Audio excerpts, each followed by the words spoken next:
They'll have one more home game tomorrow afternoon against the Toronto Raptors before they head back out for their West Coast road trip to start January. The Bruins are also back at it tomorrow. They visit the New York Rangers at 12:30. Coverage of both of those games can be heard on 98.5 The Sports Hub. The Patriots coming off of their 40-7 loss to the Los Angeles Chargers on Saturday. Now head into the final week of the season in position to pick first overall in the 2025 NFL Draft. They moved into that spot after the Giants lost to the Colts yesterday, 44-35. Other NFL notable scores from yesterday: the Bills locked up the number 2 seed in the AFC, beating the Jets 40-14. The Eagles clinched the NFC East, beating the Cowboys 41-7. Jaden Daniels and the Commanders beat Michael Penix and the Falcons 30-24 in overtime in a rookie quarterback matchup on Sunday Night Football. And the Vikings beat the Packers 27-25 to keep their chances in the NFC North alive. The Detroit Lions play the 49ers on Monday Night Football tonight. If Detroit wins, the Vikings and Lions play next week for not only the division, but the top seed in the NFC Playoff Picture.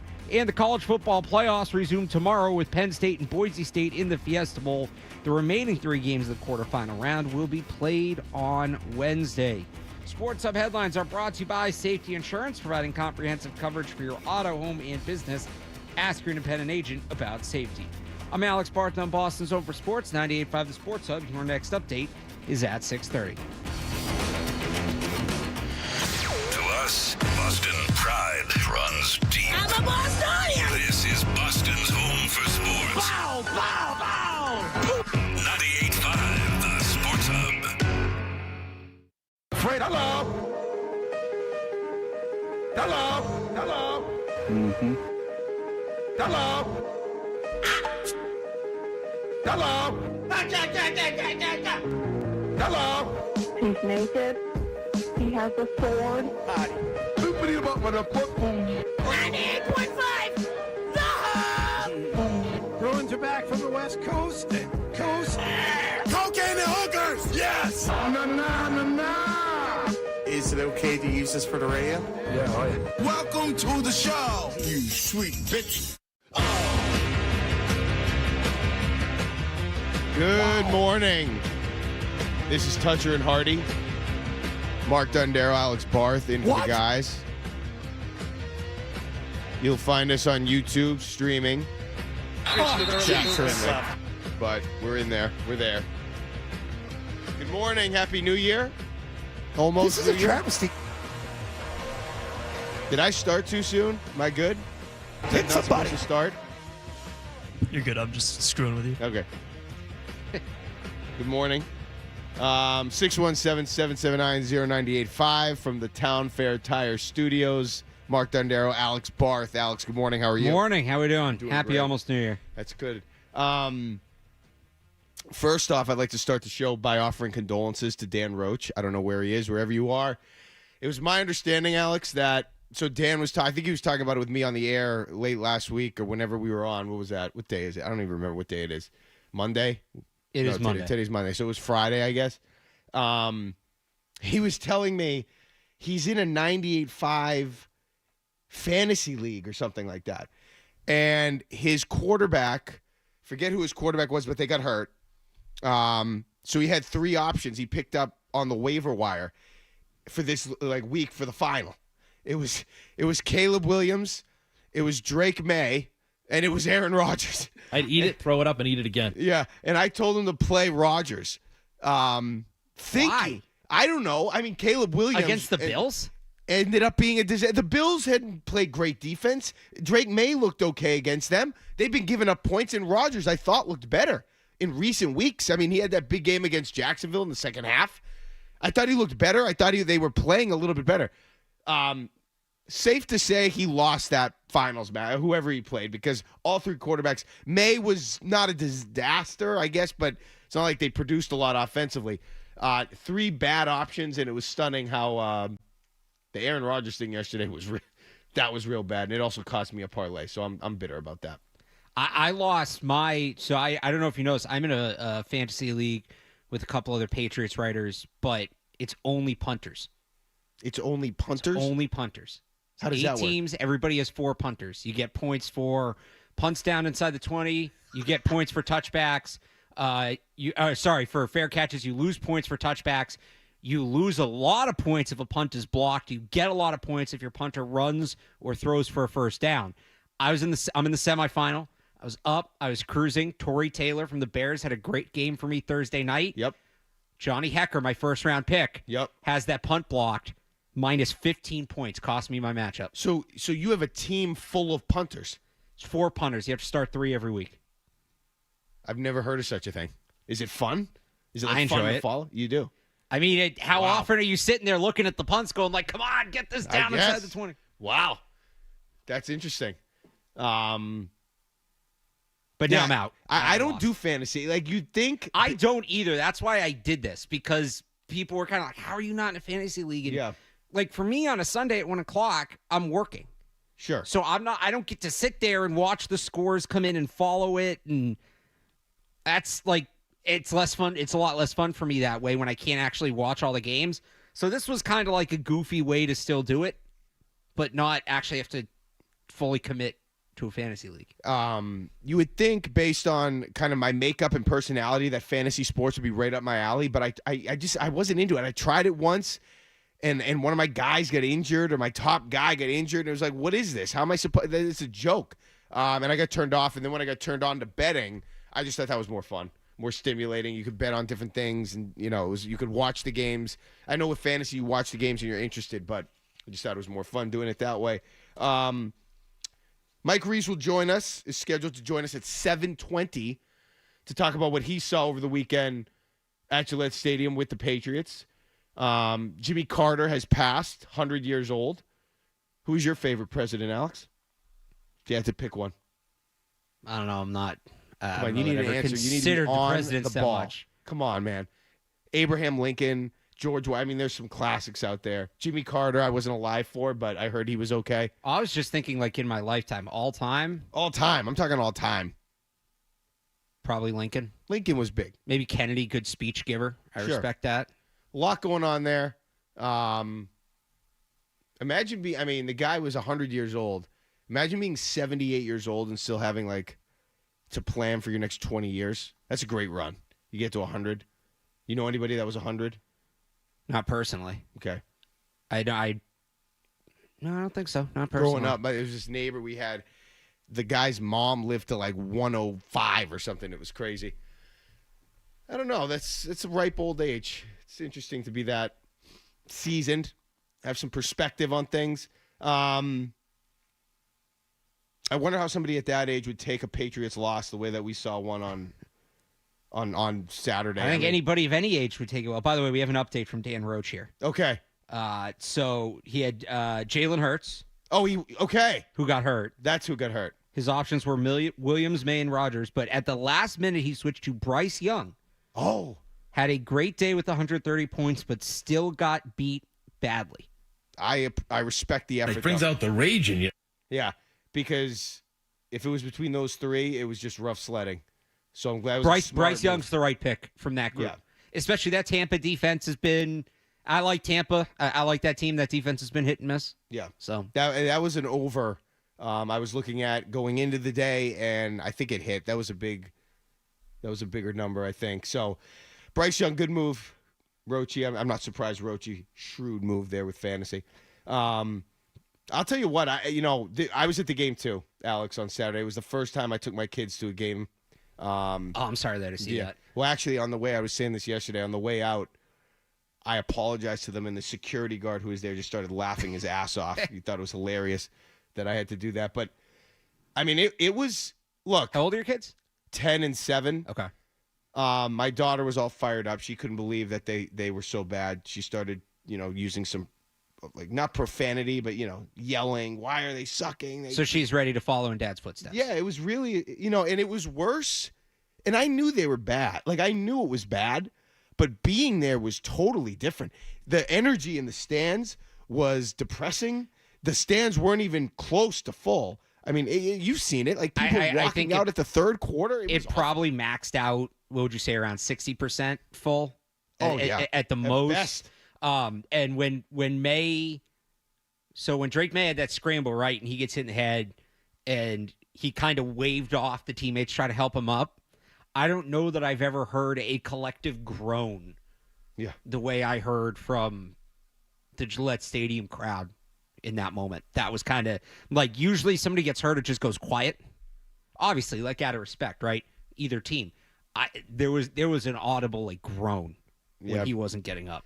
It was funny when he came back in, as you know, I think it was his first play. He ended up taking off. He ran again, yeah. He ran his first play. And everybody, as soon as he started running, the whole section I was in started going, slide! Get down! Slide! Get down! And we were all screaming for him to slide. And, of course, he slid, and then the guy stupidly sort of lunged at him. And they Hit got him the penalty. anyway, I don't know. I forget if they took advantage of that one or if that's when the touchdown happened. But, you know, just I was shocked at how, I mean, business is bad. You got people that are disgruntled. You got fans that don't even want to be there. People can't give away tickets.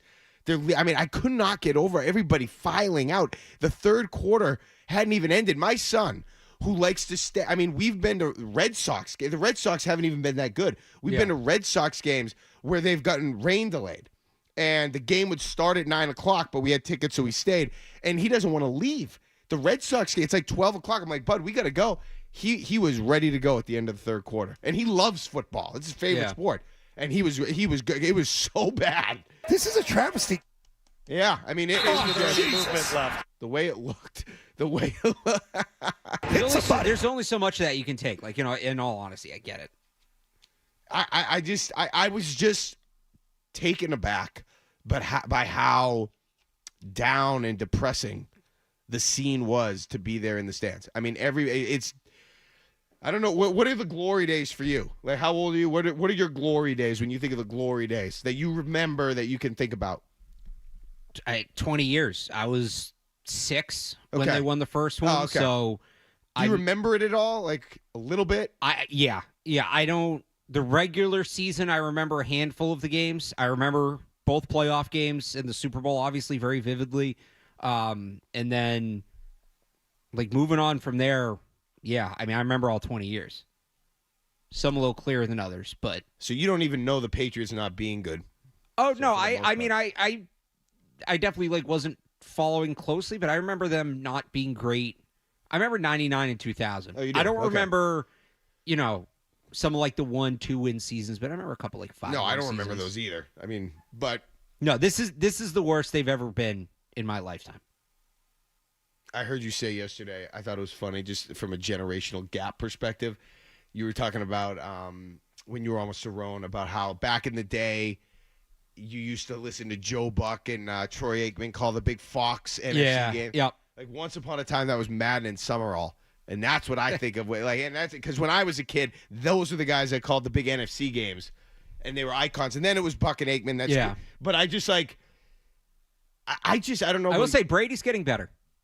Yeah, he did. He did have that little misstep. Yeah, did you see that yesterday where he forgot the other loss that the Packers had? Yeah. It was to the Vikings. Like, whoops. I think he's good. I think He's engaging. he's got room to grow, but Yeah. he's better now than he was at the beginning of the year for sure. I don't know about you, but it's sort of hit me in the like even this year. I think more than any other year. Just the lack of, there's no big games anymore. Like, they don't play big games. Like, somebody the other day was giving a The Patriots or the the Patriots. league? The Patriots. They don't play big games. There's no big important games after Thanksgiving. Remember, after Thanksgiving is when the season really started. I mean, Joe Murray, the other day, I remember listening on the way in, he gave an injury report in, like, headlines. And I just remember thinking to myself, man, the injury report used to mean something to me. That used to be you'd be grasping at every, you wanted those guys to play, thinking that could be the difference to making it a big win or a big loss or whatever. And now I don't care if the third running back isn't going to play or somebody it doesn't matter. The games don't matter. It sucks. It's just a different place. And I'm starting to feel it more so. I guess I was just in my own world the last few years. I'm feeling it now that they just don't play big games anymore. We had one game that mattered yesterday, that Colts Giants game. I don't you know Tankathon? Yeah, like the website with the draft order. I think it crashed. It crashed right after the Giants won. Yeah. And I think I said the Giants lost in my update. I apologize, but like, how would you expect that Giants team to win off the top of your head, especially at 6 a.m? Patriots fans are clearly watching that one, clearly caring about that one. Crashed the website. Might have been some Giants fans, might have been some Raiders fans too. The Raiders picked up a surprise win. That's what cost me my parlay. I hit the other 3 legs. But the Saints couldn't beat a Raiders team whose flight got in like after midnight for 1 o'clock kickoff. But that game mattered. That game counted for Patriots fans. That's where we're at. Some of the losses I've had in betting this year are stunning, and I feel like you could do like a special on it, and it'd be interesting. I understand that people don't talk about the losses as much. You only hear about their wins. But I've had some unbelievable losses this year. Parlays that get clipped by a half a point. You know, I have a multiple team, and a parlay is a stupid way to bet, but they're fun. Right. So I do it. I pay for the fun of doing them. That's part of it to me. Like I have certain bets. I had a bad one the other week that in the playoff game between Penn State and SMU, I lost the under because SMU down like 30 decided to kick a field goal from the 5-yard line instead of go for it and miss it, which they would have. Had they done that, I would have hit the under. I was not happy about that. Useless field goal. How about all the people that missed on the under in that Bills game yesterday because of some garbage time from Tyrod Taylor? I mean, that's why I'm usually not an under guy. No, because they're miserable to root for. They're miserable. Right. The only time I'll do the under is if it's unbelievably bad weather, and it's probably a game that I either can't watch or I'm not going to watch because I can't root for the under. It is not fun. It is maddening to root for the under. So I don't do it. But I had an 8-leg parlay again. It was just fun, and I just needed Aaron Rodgers to throw 1 touchdown pass, and that was the only thing that didn't hit. And then Tyrod Taylor, to add insult to injury, comes in and throws 2. When all I needed was 1 from Rodgers, Taylor in 9 minutes of action throws 2. I'm thinking, doesn't he have a record on the line? Couldn't he get to 500 or something like that? Yeah, like he's it was gonna be something like going that. for it, gunning for it. And Buffalo's defense hasn't been great. You couldn't get 1 touchdown, you loser. That guy is a loser. He's done. He's washed. 617-779-0985. When we get back, what we saw last night, what happened last night, what happened this weekend, we'll get into all of that. Mark Dondero, Alex Barth here on Toucher and Hardy, 98.5, the Sports Hub. Stay tuned for more Toucher and Hardy on the Sports Hub.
Toucher. Dressed like a gorilla. Half Hardy. A big, beautiful ball of flame. And a whole lot of Boston sports. And I have had many offers to become an insider. Sports Hub. Did you catch a game last night?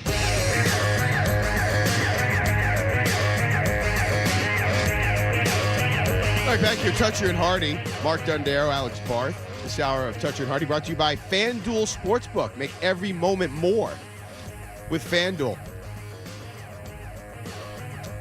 What happened last night? What happened last night is brought to you by Leonard Hair Transplant Associates, where your hair doesn't have to be a game of what happened. So change your lettuce and change your life with Dr. Matthew Lopresti at 1-800-GET-HAIR. Any big takeaways from last night, Alex, or this weekend? I mean, the big takeaways about the Patriots, right, from the weekend, and what does this mean for the team moving forward? Is Gerard Mayo back? It felt like coming away from that Buffalo game 2 weeks ago, maybe things were starting to stabilize. Maybe this was the late season momentum people had been looking for, people had been hoping to see from this coaching staff to go into 2025, and then you have the effort that they had, or lack of effort they had against the Chargers, and you kind of have to reconsider everything, right? Yeah. Yeah, I think it would be irresponsible not to, and they have a lot of things that they have to worry about. I'm going to go with, just because it's more of a positive spin on things, and we've been pretty negative, understandably, the Giants losing to the Colts stunned me, okay? And now the Patriots, they have the number one, they're slated to have the number one pick in the draft. And I don't know how I feel about that, mainly because that leans to me, if they get the number one pick, that to me says they're going to lean towards trading back. And I don't want them to trade back. I don't want that, Alex. Even if they can get a haul and still get the same player? What player? Who do you want? I want Travis Hunter. I think that if you're at 1, you can trade back and still get Travis Hunter. You think so? Depends on how far back. Not far. But so as it stands right now, it's the Patriots 1, Tennessee 2, Cleveland 3, New York 4. Those are the 3 lost teams. So that's realistically who's in contention. Cleveland's a quarterback team. Yep. Tennessee's a quarterback team. Okay. So you can move back to 3. Quarterbacks 1, 2. Boom, there's Travis Hunter. Okay. You could also, the Miami Dolphins did this a couple years ago. Not quite as high in the draft. You can move back, and then some of what you get in return used to move back up. Mm-hmm. So they can do, they pretty much have the assets to do what they want to do. It's just going to be a matter of how does the league view this quarterback class, and what truly will that pick be worth? I know there's a lot of people today looking at it just really down on these quarterbacks. And I posted yesterday what the return was the last 2 times the first overall picks got traded, and I was instantly bombarded with, well, this draft class isn't the same, blah, blah, blah. I think there's some revisionist history there. Is Shedeur Sanders one of these generational type prospects? Caleb Williams, Trevor Lawrence, Andrew Luck? No, he's not. Last year, before we knew he was going back to school, he was considered kind of the leader of that next tier behind Williams, May, and Daniels. It's not a bad quarterback. Jared Goff was not this highly touted generational prospect. Bryce Young had his doubts. People weren't even sure if he was going to go first overall. So are you going to get a massive haul? Are you going to get multiple future firsts? Probably not. Who are the top quarterbacks? List them off right now. Shedeur Sanders, number 1. Yep. Cam Ward's number 2. Yep. And then we wait and see if any of these guys from the playoffs have a J.J. McCarthy type run. Okay. Does a guy like Dylan Gabriel work his way into the conversation? Dylan Gabriel. Okay. I mean, Shedeur Sanders, Cam Ward, neither in the playoff. Now, that's not everything, but I mean, shouldn't that say something to me or no? Well, Caleb Williams and Drake May's teams both finished around 500 last year. They had no problem going top 3.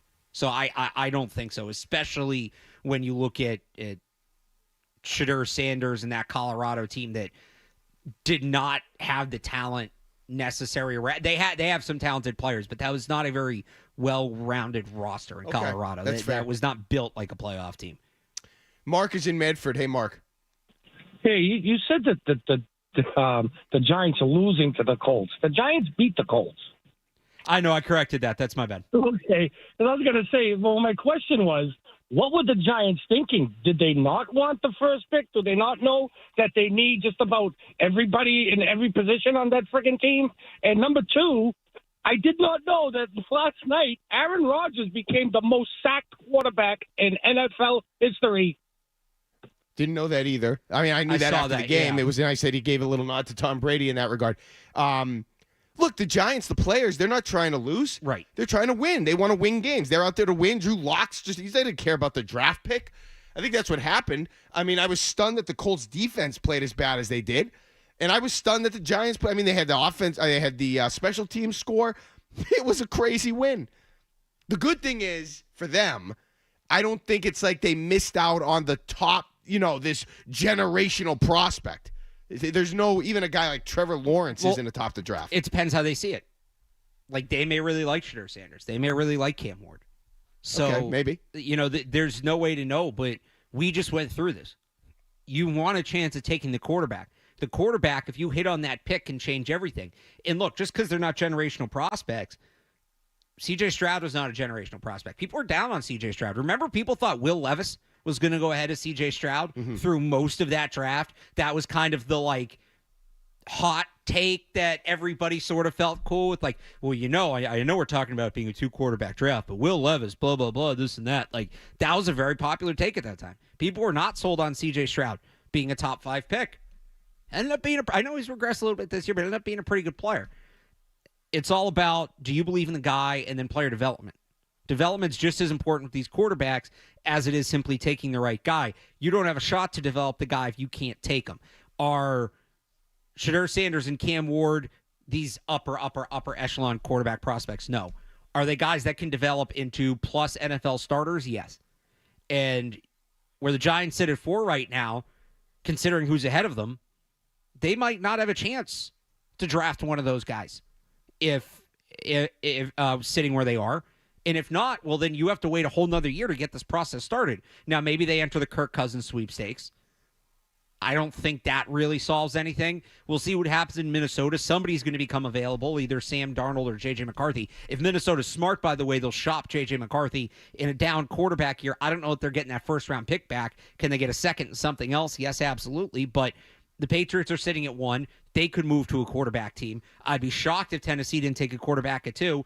And we'll see what happens with Cleveland. I know most people think of them as a quarterback team. They are certainly potentially a quarterback team, but they just reworked Deshaun Watson's contract. They may be willing to give that thing another go, and then if that doesn't work, dip back into the quarterback class next year. They kind of have some more flexibility to do so. So Cleveland could either take a quarterback or deal that pick to a team like the Jets or a team like the Raiders at 7 or 8. They're not moving as far back as the Patriots, and a quarterback could go there. So I know people aren't high on this quarterback class. I understand why.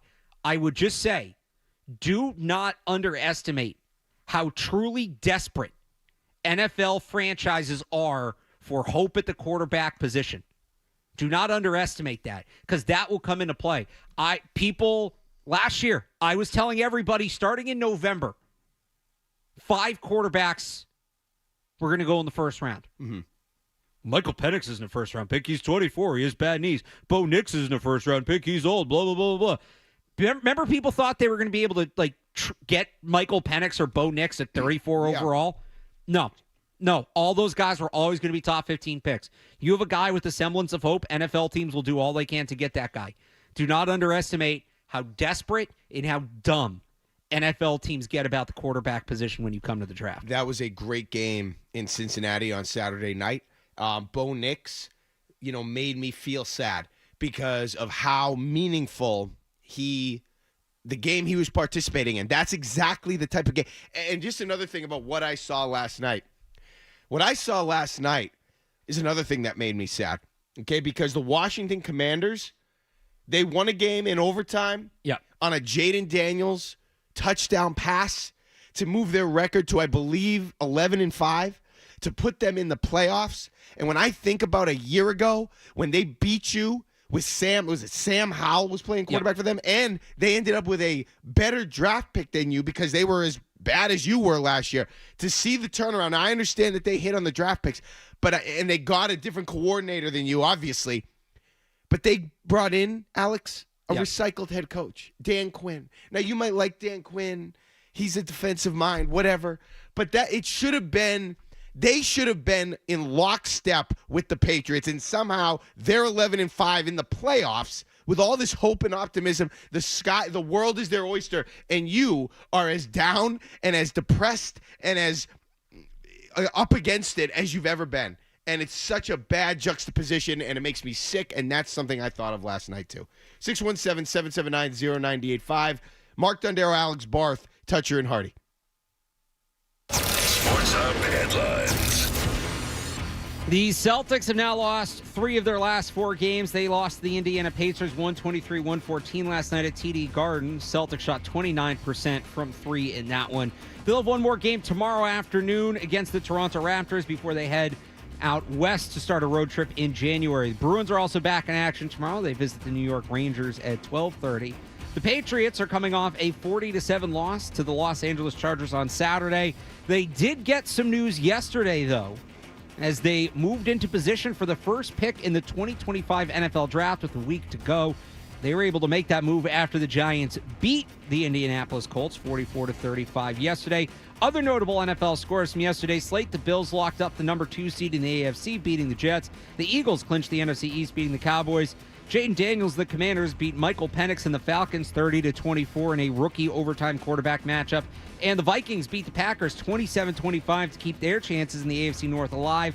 The Vikings play the Lions next week for the division and the top seed in the NFC Playoff Picture. The Lions play the 49ers tonight on Monday Night Football. That game does not impact the outcome of next week's stakes. And the college football playoffs resume tomorrow. One game on the slate with Penn State taking on Boise State in the Fiesta Bowl.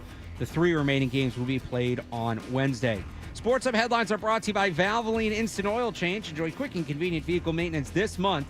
Visit NewEnglandOilChange.com for 15% off your drive-through oil change at Valvoline Instant Oil Change, now open in Raynham, Reading, and Braintree. I'm Alex Barth on Boston's Home for Sports, 98.5 The Sports Hub. Your next update at 7 o'clock. More Toucher and Hardy on the way.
You're there for big stuff. 98.5 The Sports Hub app. Get the app.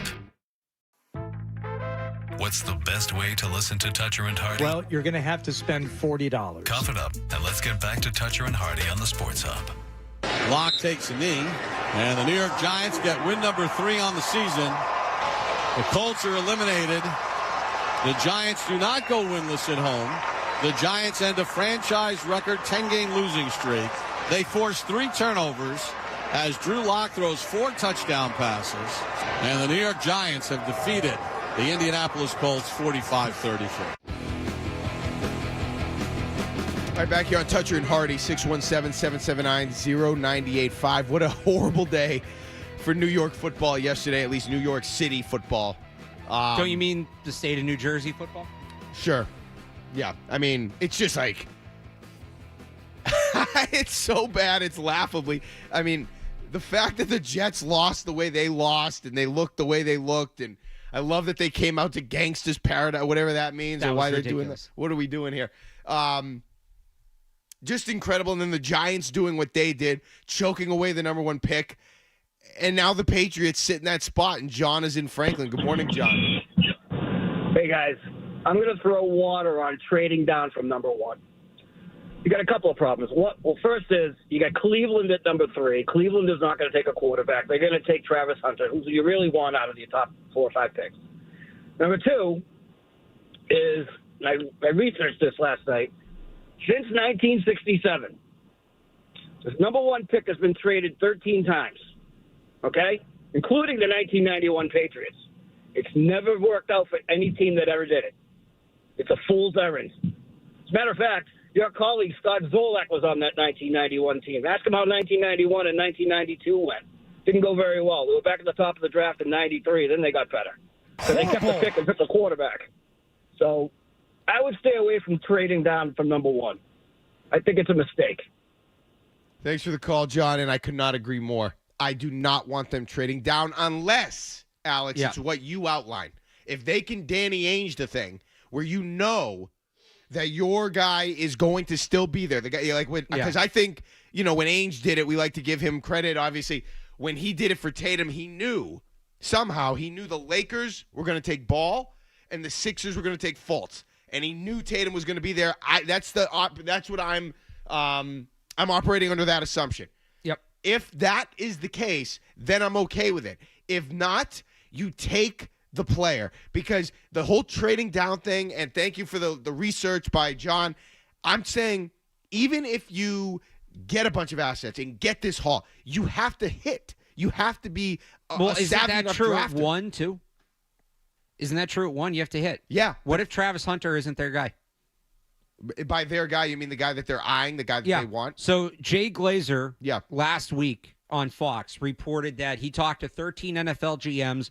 12 of them see Travis Hunter primarily as a cornerback. Why? Can he tackle?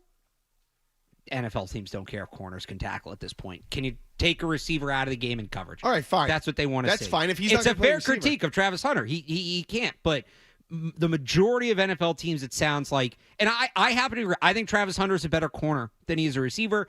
And if I'm advising him, he's going to make more money as a corner because he's going to stay in the league for longer. Right? He's not built to have a long career in the NFL as a wide receiver, especially with the kind of routes he's going to be running. Don't you think there's a chance maybe they look at that and say, corner is one of the 2 blue chip positions we have. We need talent elsewhere on the roster. And they don't need one good player. They need multiple good players. Adding top 50 picks, adding a future first round pick if they can do that. They need quality. They also need quantity. That's just the position they're in. I understand that maybe this move down hasn't worked in the past. I get that. I wouldn't go as far back as 1967 because the draft is so night and day. I would look at, since 2000, it's been moved twice. The Titans and Rams did a trade the Jared Goff year in 2016. That was moving all the way down to 15. And then you had the Bears and Panthers trade a couple years ago that saw the Bears move down to 9. Now, I wouldn't move down that far, and I think that's part of the reason those 2 trades didn't work out. Teams moved down to 9 and 15.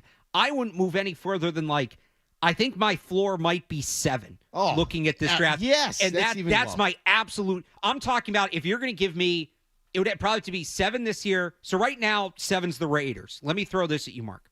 Or the Raiders are 8, but let me throw this at you at 8. You get the 8th overall pick. You get the Raiders' second-round pick. You get the Raiders' first-round pick next year. You get the Raiders' second-round pick next year, and you get a player. Maybe that's Max Crosby. Maybe that's Colton Miller. I think if you were to get a haul like that, you can change a franchise with that. I know there's some people probably screaming at their radios right now. Well, they'll blow all the picks, so what does it matter? Well, do you trust them to get the pick right at number 1? They need as many assets as they can get because they need to overhaul the roster. And if you can get a package like that, I think you have to seriously consider it. You can't go into the draft assuming you're not going to hit on the picks. You just can't do it. Like, that's not – you can't operate that way. Okay, that's fair. But I still feel the way I feel, and I have no confidence that they're going to be able to take advantage if they get that type of haul. And we're coming off of a weekend, Alex, where we just spent the entire – I guess, day on Saturday, wringing our hands over the fact that they traded down and missed the opportunity to draft Ladd McConkey. Instead, they got Jalen. I mean, how many times did I see that graphic come up where it's like, the Chargers drafted McConkey and whoever the cornerback was, and you took Polk and Baker, who have done nothing. And McConkey in the game on Saturday had the stat line that Polk's had all year. I mean, a joke. I don't want to live that life again. Okay, I want them to draft a receiver. End of discussion. Whether they're picking at 1, whether they're picking at 3, whether they're picking at 5, whether they're picking at 8, they have to do a better job not just identifying and developing the talent. It doesn't matter where you pick. And to your point on the receiver, I couldn't disagree more. In what way? I don't want to see him take a receiver in the top 100 because. Why? Because drafting the right guy, and this goes to the point of Ladd McConkey. Do you think Ladd McConkey would be a 1,000-yard receiver if he got drafted by the Patriots? Absolutely not. Right, because no chance. Identifying the right guy is only half the battle. You have to be able to develop the player. No player in the history of the draft has ever come into the NFL 100% ready to compete as a pro. There's coaching and development that goes into that. When I watched Ladd McConkey on Saturday, Mark, he is a much better player now than he was at the University of Georgia. I watched Jalen Polk. I still see the same guy I saw at the University of Washington. Mm-hmm. I do not, and this goes back. In the last 10 years, let's say since Julian Edelman, when's the last time they had a young receiver who actually got better during his time in New England? I can think of one, Jacoby Myers, right? Even Pop Douglas, who's a good player. He's not really improving. Right. I don't know that he's getting better. I think he's just a good player that fell to the 6th round because he's an undersized guy at a small school who was a 0-star recruit coming out of high school. And credit to him for coming as far as he has. But I don't know that they've even developed him or Kayshon Boutte. I think his numbers are just better because he's playing with a good quarterback. So I do not trust their ability. We'll see. Maybe they have a new wide receivers coach. Maybe they have a new entire offense coaching staff. I do not trust their ability to develop a receiver. Me saying they should not draft a receiver is not me saying they should not add one. But I want a veteran, proven, ready player. I want T. Higgins. I want DK Metcalf. I want a guy who is already all set to play in this league, and you can plug and play day one. Build the trenches in the draft. Receiver to me should be a veteran addition. I want both. And see, I feel the same way. If you want to say double up, I could be sold on that. But their biggest wide receiver addition should be a veteran, whether that's free agent, whether that's trade. I'm going to throw back at you what you just said to me. I don't want to go into the draft planning to not hit on the picks. I feel like with this regime, they need to get off the schneid with drafting wide receivers. And I feel like it's a huge position of need. They have some guys up at the top that's available to them. Whether you see Hunter as more of a cornerback or a wide receiver, I guess is a different discussion. But that's a position I want them to see some success. I want them to see one go in, see one go through the net, okay, on a wide receiver. And I just don't think other positions change the game like a wide receiver can in this era of football. A defensive end, Certainly, a lineman's not going to change. A lineman doesn't change anything. A lineman's going to change a lot. A lineman at the top of the draft does not change franchises. It's not going to change that. I would say Penei Sewell has done some incredible stuff in Detroit. He has. And maybe there isn't a Penei Sewell in this draft, but you got to find out. And if you can get a lineman, because it's not a one-for-one swap. You're not moving from 1 to 3 just to take a guy at 3. What if you can get a blue-chip offensive lineman, and then you're in a better position to get a pass rusher, and also maybe you have a pick next year to get a stud safety, which they desperately need. A lot of people are looking at this like you're moving from 1 to 3 to draft at 3. If they can't get a haul for the pick, I wouldn't trade down. I wouldn't trade down just to add like a 3rd-round pick. That's not worth it. But if you can get multiple top 50 picks, they need that infusion of talent. And that's the best way to do it, is to get one of those hauls. I wouldn't move down too far. You have to play this game between, obviously, if you move down, so we've talked about the quarterback teams at the top, right? We've talked about Tennessee, Cleveland, Vegas, right? You could argue that Seattle might be a quarterback team with Geno Smith looking kind of starting to show his age. They're at 18 right now. They may end up, or I think they're out of the playoffs, but no, they're still in it. I wouldn't. You're going to get a massive haul if you move down to 18. I wouldn't do that. That's too far. You need to find the happy medium between getting enough to make it worth it and not moving down the board, and that could be moving down and moving back up. But I'm not saying completely give up the high draft pick, but think about, we did this for years with the Nets picks, where you just had this cachet, and you can trade them too. You can trade them for veterans. You get a future first next year. Now you have 2 firsts. Suddenly one of them, maybe a receiver, maybe a pass rusher, suddenly becomes available, in the trade market. And you have that asset. You don't have to make this trade on draft night. You can make it ahead of time and then flip one of those picks. And that's they need options. Moving down gives you more options. And I'm all for veteran help and all those things, and infusion of talent from a veteran, whatever, a trade or a signing, that's fine. But I still feel like they need to reestablish their presence in the NFL draft. And the best way to do that is to start simple and take a sure thing. It worked with Drake May. I mean, it should work again if you take Travis Hunter's a top Mel Kiper's big board. That means I don't know Mel Kiper guy. Travis Hunter's an incredibly talented player. I wouldn't call Travis Hunter a sure thing, because you have to have, what's the plan? Are you playing him at primary? He's not playing both ways 100% of the time in the NFL. I'd play him at receiver. Not going to happen. Receiver. So if he has to buy into that, and then you have to have that developmental plan, because he's a very good receiver. He has a ways to go to be that. To justify being the first overall pick as a receiver, you have to be an elite player, and they're going to need to develop him to get him there. If you want to tell me they're going to trade down to a few, 7 or whatever you said, the Raiders, and draft Ted McMillan, I'd be okay with that. You grab a couple assets and you get a guy who I think might not be the game-breaking superstar Randy Moss, but solid player, a guy that gives you a good chance to get off the schneid and draft a wide receiver who can actually play. And he's a number 1 overall pick. He would come with some hype, and he'd be a new toy for Drake May. Oh, so the last wide receiver to go number 1 overall? I have no idea. Keyshawn Johnson, 1996. Good player. So it's been a minute. It's been a minute, but this is a different era of NFL football. But he kind of changed. I think Keyshawn changed the Jets more than a lineman, more than linemen. I mean, Eric Fisher, did he change the Chiefs? Did some of these guys change their organization? It doesn't happen. I'd be more than happy, Alex, with Nate Solder. Like, I don't need the top line. I don't need Penei Sewell. Give me Nate Solder, or maybe if I could get even more greedy, give me Matt Light. 3 Pro Bowls, 1 All-Pro. He doesn't have to be this perennial. He doesn't have to be Trent Williams. Just give me a guy that can play. He can play in the league. That's all I need. 617-779-0985. We'll get you involved on the phone lines when we get back. Toucher and Hardy, Mark Dondero, and Alex Barth in for the guys. You're listening to Toucher and Hardy on the Sports Hub.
right back here on Toucher and Hardy. Mark Dondero, Alex Barth, 98.5 The Sports Hub, 617-779-0985.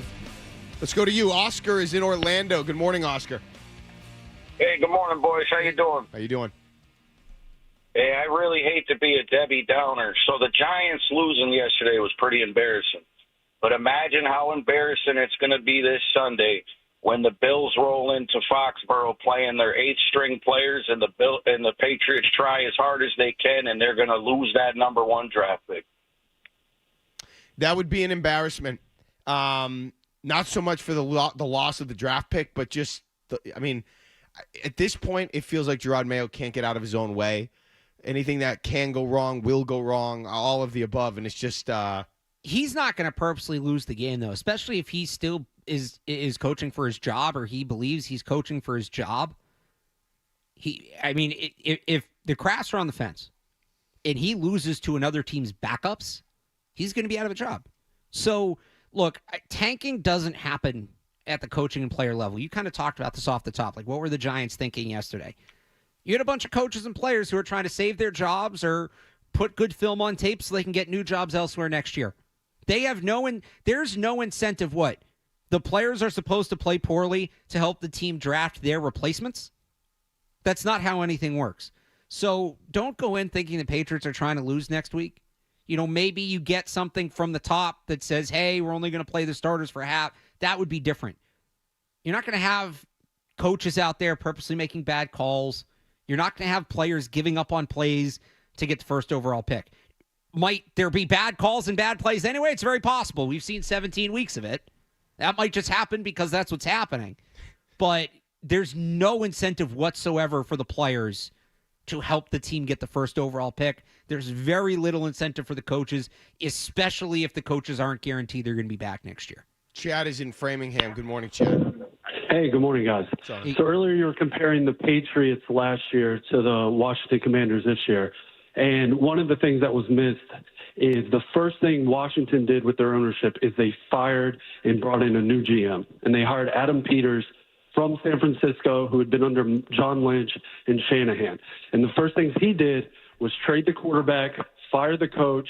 He hired a defensive head coach, but he also got the offensive coordinator with experience. And they also traded away their number 1 corner, Emmanuel Forbes. He was the number 1. He was the first pick that they had the year before. So he got rid of the key pieces and focused on his own design. Now, if you don't trust Elliott Wolf and his scouts to be able to trade back, get a haul of picks, and make those picks count, then there's your answer. You have to start at the top, get rid of Elliott Wolf, bring in somebody that you trust to be able to trade back and do something with those extra picks. You need to find success in the draft. And no, right now I don't trust him. Does that mean I think they should fire him? No, because I think you got to give him another chance. He did get the quarterback right. They could have traded out of that pick. They could have blown that in some way. They didn't.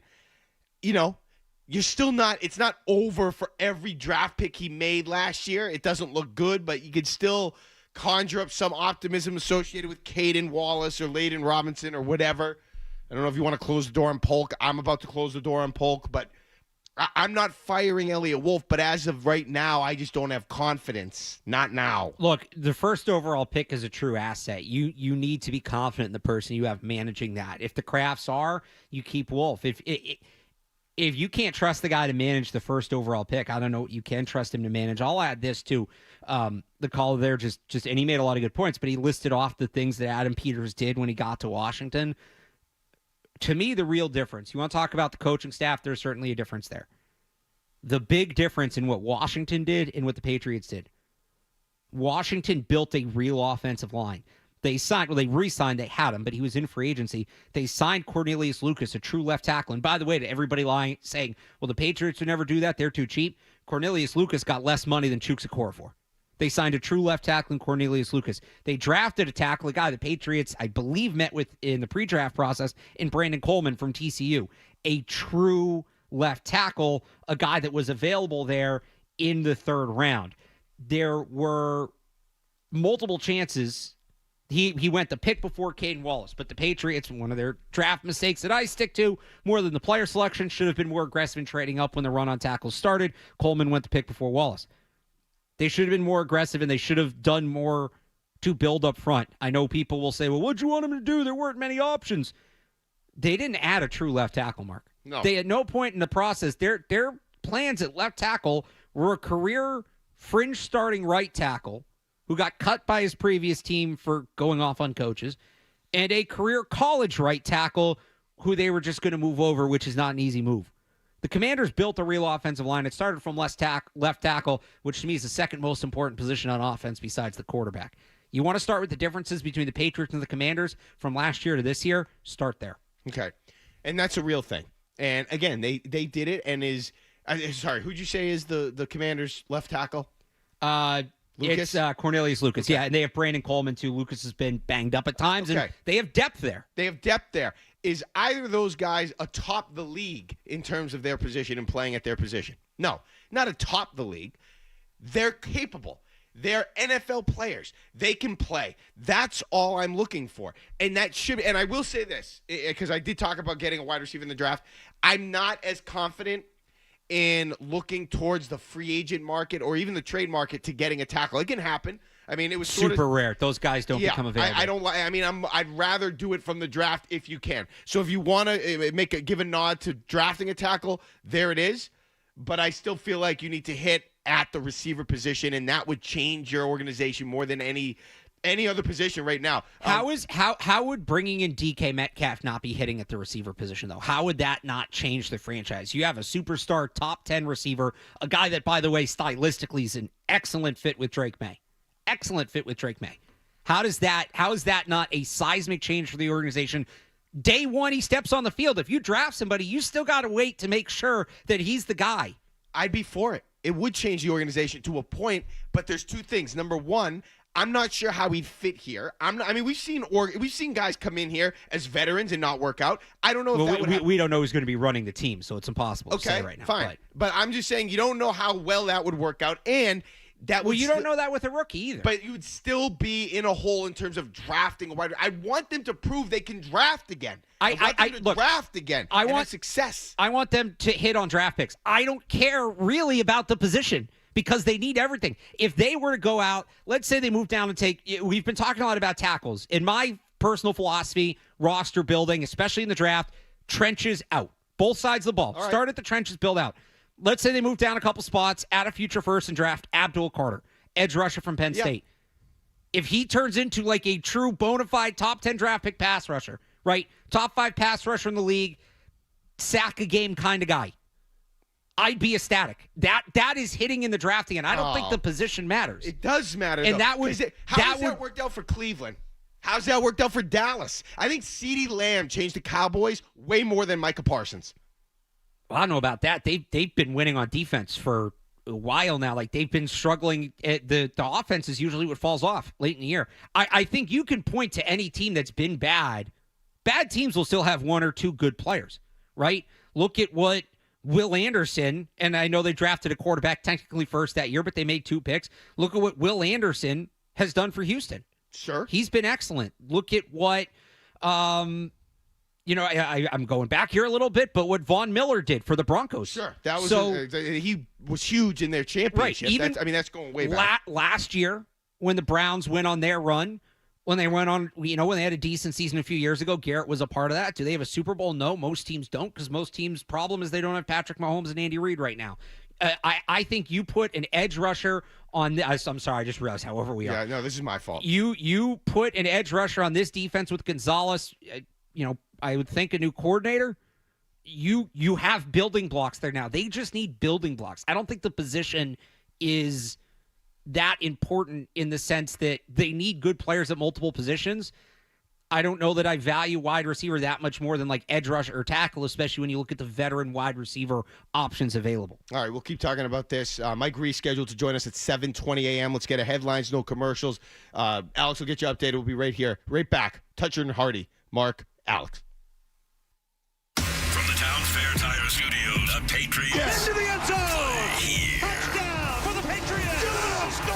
WBC FM and HD Boston 98.5. The Sports Hub, a Beasley Media Group station. Sports Hub headlines.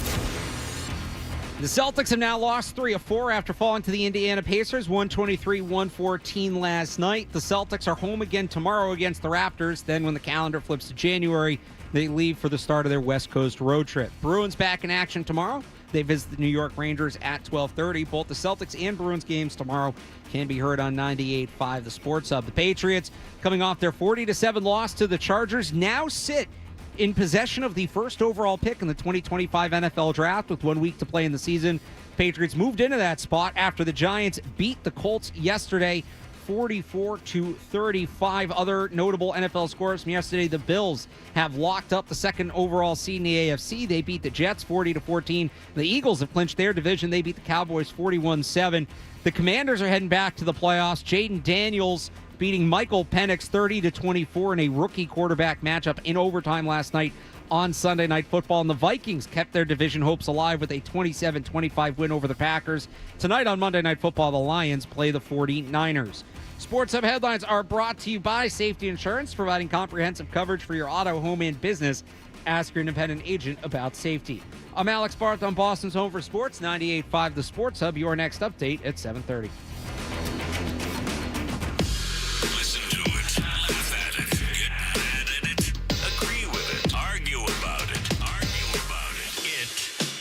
Boston Sports. Boston Sports. And it is all we do.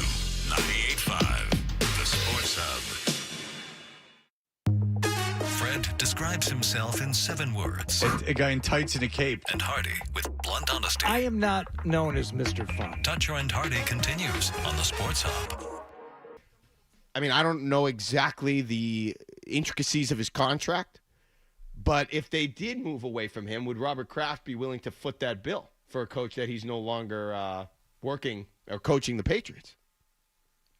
Well, if you move on from him, you need another coach. Yeah. Do you look at if Brian Daboll gets let go by the Giants? I believe he still has tenure on his contract, so he might be, he's still going to be getting paid by the Giants. So you're still paying one head coach. It's just not the one that is employing you. They have to be willing to pay at this point. They're going to have to buy their way out of this hole. That's in terms of players, free agency. We'll find out. I mean, they've obviously liked in the past to target coaches who are being paid by other organizations. And again, Daboll might give them that opening while still having. I think the Giants would be stupid for firing Brian Daboll, but I also think NFL teams make stupid decisions, so I'm not ruling it out.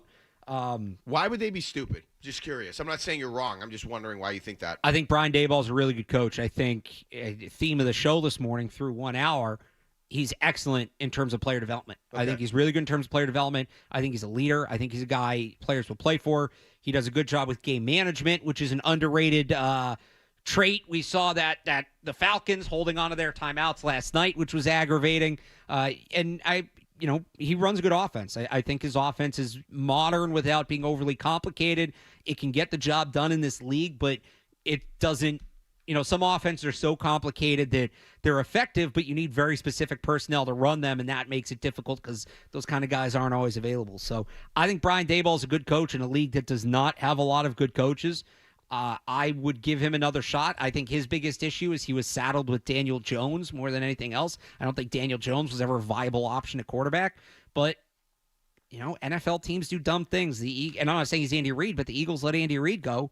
They failed enough for long enough. And when I say failed, I mean they didn't win a Super Bowl. They were in the playoffs pretty regularly. It's not as bad as the Giants, but sometimes teams just look at it and make change for change's sake. And could the Giants be in position to do that? Absolutely. I mean, I thought in terms of the coaches and some bad coaches around the league, and I'm not saying Zach Taylor's a bad coach, but even that the end of that game, the clock management at the end of that game, what were they doing? Which game? The Bengals and Broncos. And that's a key game, obviously, for the Bengals. They had the opportunity, if they had run the ball, to dwindle that clock down. Instead, they were still throwing the ball. The Classic. guy runs out of bounds. There was an incomplete pass, and you give the Broncos, and I get it was sort of a miracle, but you give them a minute 20 to go back down the field when you could have dwindled that clock down and basically ended all hope. It was crazy. That is classic. All these West Coast coaches, the guys from the McVay-Shanahan tree. Oddly enough, McVay's kind of figured it out over time. He wasn't good at it early in his career, but he's gotten much better now at managing the clock. But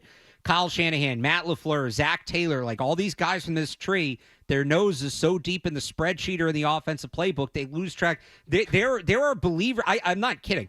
There are believers in that coaching philosophy who will tell you the clock is not important. Okay. Which, I'm sorry, we're not playing innings here. Right. We're playing 4 quarters, 15 minutes each. They'll tell you the clock's not important, which I think is ludicrous. And that's why, though, the coaches from that tree, how many times should Shanahan have won a Super Bowl if he just sat on the ball, but he has Jimmy Garoppolo or Brock Purdy going bombs away up 2 scores in the fourth quarter ran the for ball. absolutely no reason? That's what I like. Sit on it, run it, right, kill the clock. And they refuse to do it. The coaches in that tree refuse to do it. That's why, I think game management and for all the crap the Patriots coaching staff has gotten about some of the game planning stuff and, player preparation and obviously the press conferences, I'm not saying that's not warranted. I would argue some of their biggest failings have come in game management. And if the Patriots do make the move, they do move on from Mayo, they do move on from Alex Van Pelt. Like, look at some of the end of half stuff that they've had. Failing to execute the 2-minute drills, that's Van Pelt and Mayo. That's game management. That should be high on the list when you're looking at potential candidates is, can guys do that? Because with so many coaches in the league being so bad at that, it really gives you built-in advantage, even maybe against more talented teams, when you know how to manage a clock, when you know how to manage a down and distance, when you know how to properly run a 2-minute drill.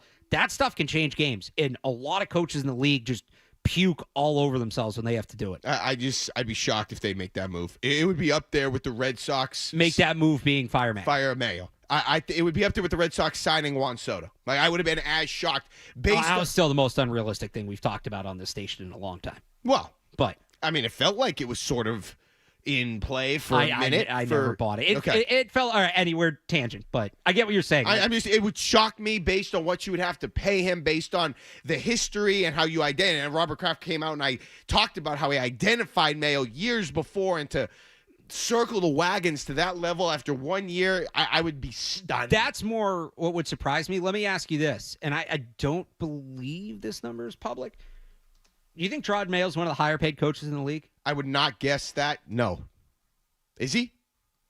I don't know. I don't think that number is. I mean, a quick Google search says public. He's making $18 million on a 5-year deal. I'm assuming that's his coach's. That's his. I think that's. Is that a player contract? Player, yeah. Okay. So I'm not seeing much. Okay. On his contract here. Look, I don't know what it is. I just don't know if Robert Kraft would be willing to pay 4 years, 3 years for a coach that's no longer coaching the team. So the tenure might be, if that's the road you're going to go down, I would say the tenure is probably a bigger holdup than the outright money itself. Okay. Because, if it's a lot of money for 1 year, you can always backload the next coach's contract and balance it out. If they're going to, owe Gerard Mayo for 4 years, like you said, now it's, are you going to be paying 2 coaches for 4 years? Do you essentially see if you can buy Mayo out and just give him the whole contract up front, which would probably be pretty expensive, even if he's not making a ton yearly, if it's a lot of years? That would be the question at that point. All right, real quick, let's get to Bob in Clearwater, Florida. Hey, Bob. Good morning, gentlemen. Enjoy the show. Thank you. I just feel like nobody's really talking about one of the hottest commodities for a coach in the NFL. He's lighting it up as Baker Mayfield's offensive coordinator, and that's a local kid out of Providence. I'm proud to say he went not only to my high school, but he went to UMass, and that's Liam Cohen. Thanks for the call. By you like Liam Cohen, Alex? I do like Liam Cohen. Now, I think having Baker Mayfield, having Mike Evans makes life really easy for an offensive coordinator. Sure. I did like him when they were doing the offensive coordinator search last year. You look at how Dave Canales, who was in that job in Tampa last year, has done in Carolina. It hasn't been great. They're making progress now, but that was late. If they do move on from Mayo, though, you know what? Let me tease this because we're up against it. You want to do? I'll tell you my number one concern if they move on from Mayo next, and why, even though I like Cohen, he doesn't fit. We're also set to talk to Mike Reiss of ESPN. That's coming up, too. Mark Dondero, Alex Barth here, Toucher and Hardy, 98.5 The Sports Hub. You're listening to Toucher and Hardy on The Sports Hub.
Alarm clock sounds like this.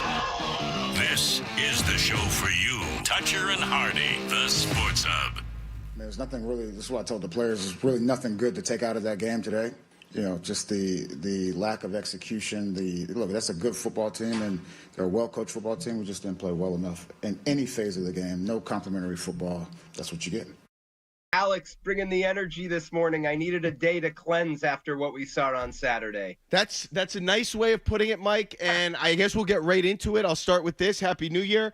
We heard there was a report, and I believe it was Tom Pelissero and Ian Rappaport that said, barring some sort of, and the word they used was calamity, barring some sort of calamity in the final 2 weeks, Jerod Mayo was safe, and that the Patriots would bring him back for another year. If Saturday didn't represent a calamity, what is a calamity, or was Saturday that calamity that they were speaking of or alluding to? Well, to me it was. The question mark is it to the Kraft family? That's about as bad as it gets. And so now we wait to see what their reaction to that is, right? I mean, I think that's the simple and direct answer, and really requires no more elaboration. Well, Mike, how do you factor in that there's the game itself, right? But you also have players like Keion White talking not just after the game, but throughout the week, kind of saying he's not on the same page with the coaching staff. They're maybe not seeing things the same way. The big change, not just the outcome of the game, but this is kind of the first time we've heard players talk about the coaching staff in that manner. Do you think that could impact things, and maybe does that raise it to level of calamity? So I actually separate the two things, Alex. Okay. See, I don't think anything that Keion White said would have any impact on the bigger picture. To me, and I was there. Recording in progress. I was there with Keion White on Tuesday. I believe it was Tuesday when he started this whole thing, where he had said, I'm not playing good run defense. And then he was asked, why is that? And Alex, he goes, no comment. And why, why are you having trouble lining up or communicating? No comment. So that's how it started. And then to me, Alex, and you've been in there, Keion is a very matter-of-fact, direct, sort of no emotion on the face type of answer. Like, he's really just telling you what he feels. And so I feel like he's actually stating the obvious when he says, something's got to change. And I don't think he's talking about Jerod Mayo. I think he's talking about the defense, Alex. Everyone knows, what we've seen from the defense is not good enough. And so I sort of look at it like this is Keion being what he's up, who he is, telling us what we all see. If something doesn't change, we got a big problem here. And that could be players, it could be coaches, it could be scheme. So to me, it's sort of more of that than the bigger picture of what are the Crafts thinking here? Okay, so speaking of changes, and I understand, Mike, this might be somewhat of a difficult question to answer, but I want to present it anyway. And one of the things I'm concerned about, and it really isn't even an opinion, it's just sort of a fact of the team right now. Going into next year, let's just say they give Jerod Mayo another chance. At best, from where we sit right now, going into next year, that seat for Jerod Mayo is going to be very hot going into the year. How is the team or the Crafts, in your estimation, how are they preparing in the event that next year and the beginning of next year specifically does not go well? How? Because that's going to be a really tough spot if they give Mayo another chance and it starts as bad as it's ended this year. Yeah, Mark, the seat's going to be hot for Jerod Mayo if they do that. The seat's going to be hot for Elliot Wolf, the executive vice president of personnel. That's what they have to measure right now in terms of whatever decision they make. Bottom line facts, right? Because this has not been good enough. So to me, and there's a little bit of hypothetical here, Mark, is if you bring him back, like, you're not running it back with what you have right now. I think everyone can agree with that. There's going to be some level of change. You cannot witness what we saw Saturday in a half-full stadium, getting run out of your own stadium, 40-7. Like, there's going to be some level of change, right? And I look at the layers of it. The biggest change would be head coach, vice president of player personnel. The next level would be coordinators, right? And so it's just, what level are you hitting on the change? And if you're telling me that they're bringing back Mayo and Wolf, well, there's going to be other infrastructure around them that looks different than what it does right now, in my opinion, if they go that route. And whoever that is would be part of the infrastructure of, if things go south quickly next year, that they feel like they have something in place to keep it afloat. Yeah, just because you have to find a way, if you're going to keep Mayo, to buy him a little time to get into next year, or else it's going to be so white hot, it'll be intolerable for the Patriots. Sorry. So speaking of Elliott Wolf, Mike, the Patriots offseason picture potentially changed a little bit yesterday with the Giants win. They are now sitting in possession of that first overall pick with 1 week to go. Nothing locked up yet, but if they lose that next week, they'll have it. We were debating, do you take Travis Hunter at 1? Do you trade back? I see you're wearing a Colorado sweatshirt this morning. I don't know if that's any indication of how you feel about maybe what you would like to see them do with that pick. Oh, man, Alex, I feel like I'm in your wheelhouse now. Usually on the draft, I'm so into the season, it's hard for me on the draft. So I'll have to catch up after the season. Obviously, we'll have plenty of time to do it. Yep. Look, offensive line has been my mindset. It's clearly not their only need, but to me, like, when I start to break down, like, where this thing went south this year, that's where I start. And I know what you're going to tell me, Alex, like, probably Kelvin Banks, Will Campbell, like, that's too rich for number one. Like, we'll sort through that, right, as we go forward. But I just think, to me, like, whatever they do, like, if they can't get the offensive line fixed, we're just going to keep talking about the same stuff that we've been talking about the last 2+ years. It's sort of frustrating, right? I couldn't agree with you more. I think both sides of the ball, and this is my personal philosophy, but I think both sides of the ball build from the trenches out. Offensive line, defensive line, and you, especially that the quarterback's already in place. Offensive line, defensive line, go from there. And Mark, I just want to run something by you just on your last question. Mm-hmm. And because I think if they come back with Mayo and Wolf, I think what they would probably say, and I'm thinking about the Crafts here, and I want to get your opinion on this, is when we measured this out, we didn't surround, and I'm thinking from what the Crafts would be thinking if they made that decision, we didn't support them enough. We didn't have like what the Seahawks had for their young head coach, Mike McDonald, with Leslie Frazier, an experienced sounding board.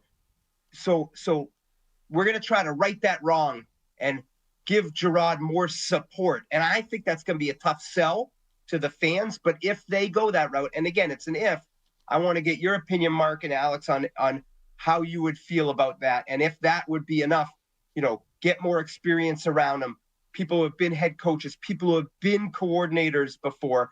To me, that's one of the scenarios that I've been envisioning in play. I would be for it. It would depend on specifically what that move was, but it needs to be, Mike, it needs to be explosive enough or dynamic enough or just big enough to sustain something. If the play early in the year is poor, I just can't imagine the level of vitriol that the team would face. And you could say, ignore the noise. That's easier said than done.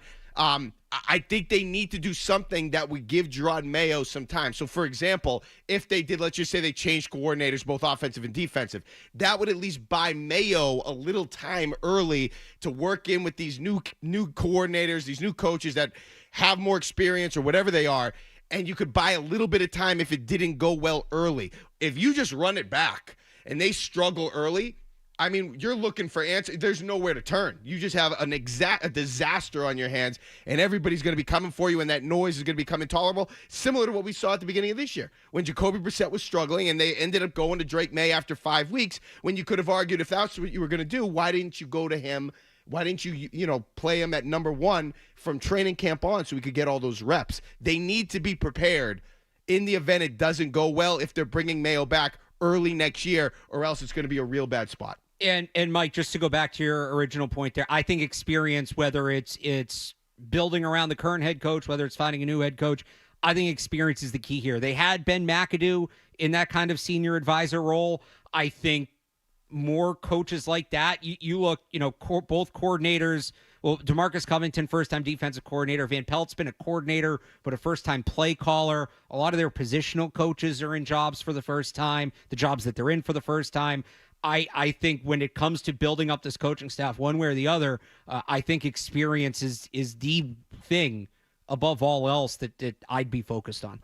And I wonder, guys, all that being said, like let's say they go that route, I have asked myself this question as a reporter covering this team. What tangible evidence do we have that Gerard's program is headed in the right direction? You got Drake May, super positive, right? And Mark, I actually give him credit for the way they brought him along. Like I think, and I might be in the minority on this, I think if they started him in the regular season opener, given what was there, that you could have lost him.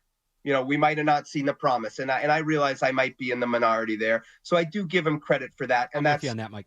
And that's Mayo Disagree. and Wolf. And that's cool. Like we can agree to disagree. I like that. I like that we don't always see it the same way. But like even simple things, Mark and Alex, like before this last game, like they can't even get a simple thing right. Like Ramondre is not gonna start. Oh, jeez. Like when you can't get that right, it shakes your confidence. Like where are the details? What's going on here? And so it's really that for the Crafts, when they measure this out, like I think it's a tough spot for them right now. Definitely a tough spot. And that just says to me that they're moving. It's moving fast for them. Things are moving, even still, week 17, things are still moving too fast. Last question from me, Mike, and I'm not even as concerned about the whole draft pick part of this.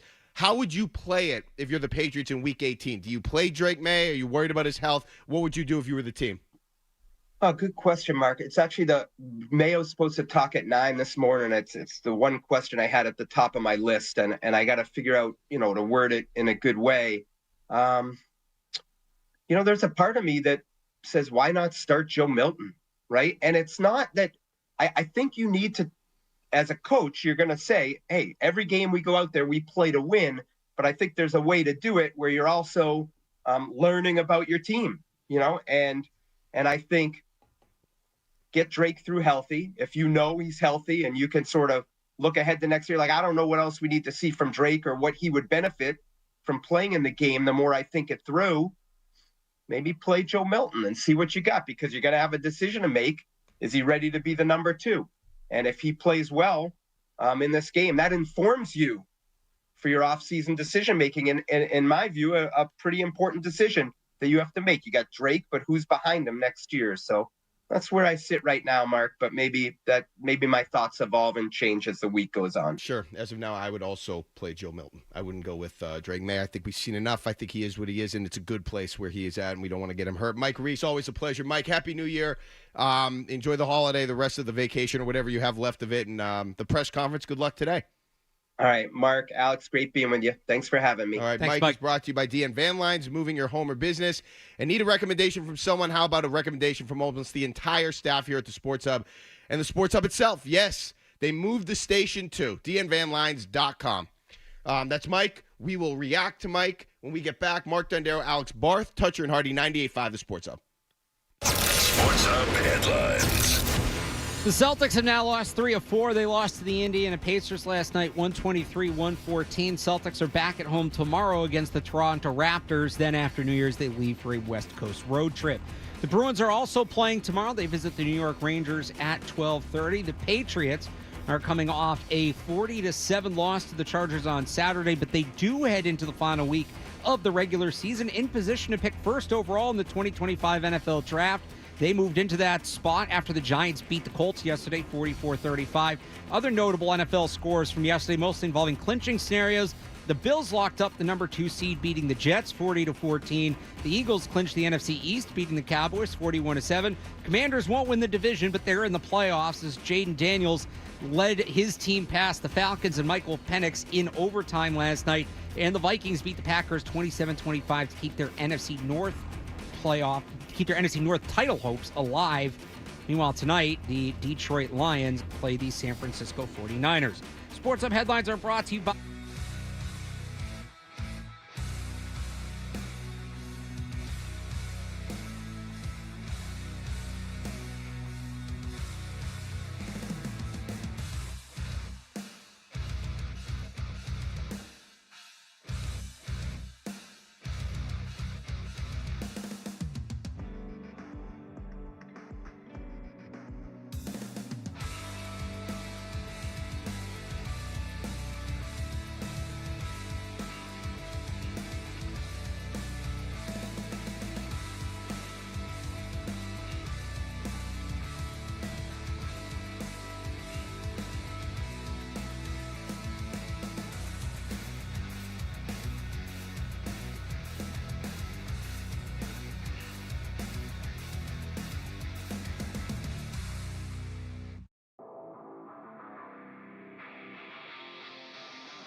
on the pulse, Fred.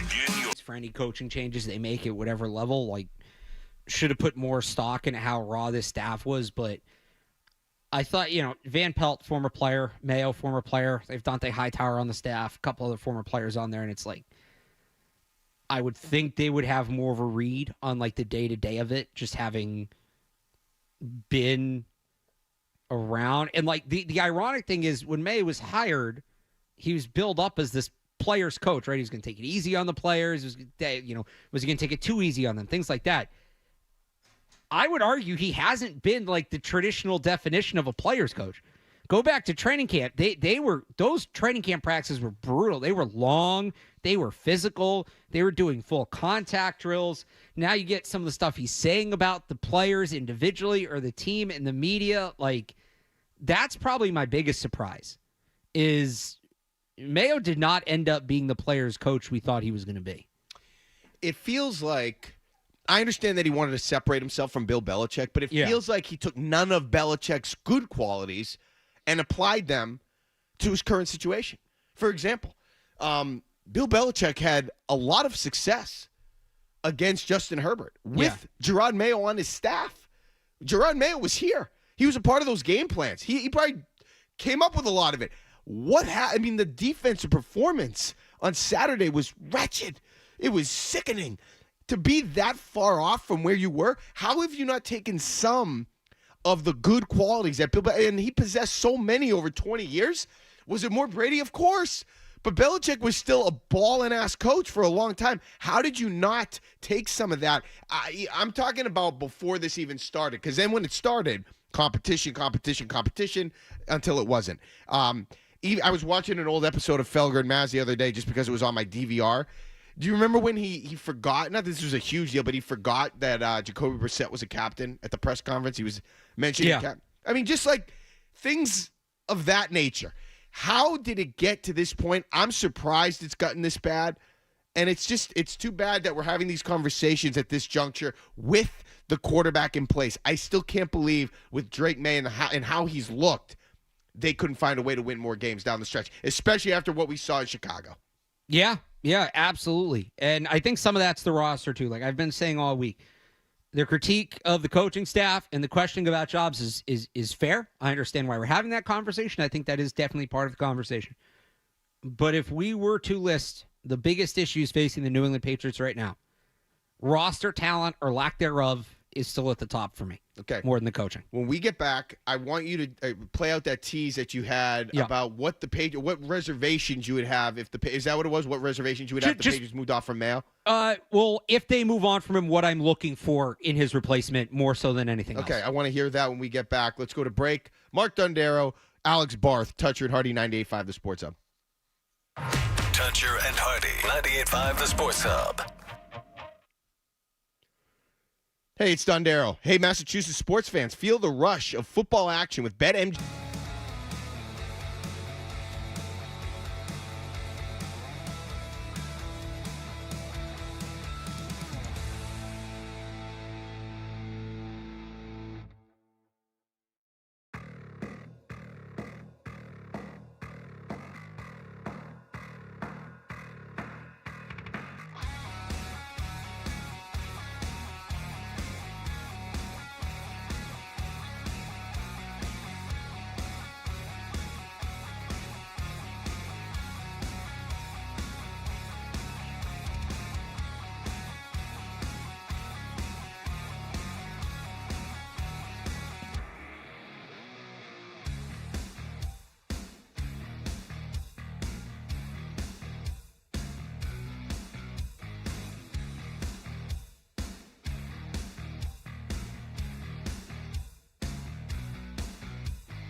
All right, back here. Toucher and Hardy, Mark Dondero, Alex Barth, 617-779-0985. Happy New Year. Hope you're having a good vacation if you're off. Alex and I have talked a lot about the draft, about the coach, about the Patriots. Suck. Alex, what are you looking for? In the event they were to move on from Jerod Mayo, what would you be looking for in the next person? So, number one, top of my list, focus, experience.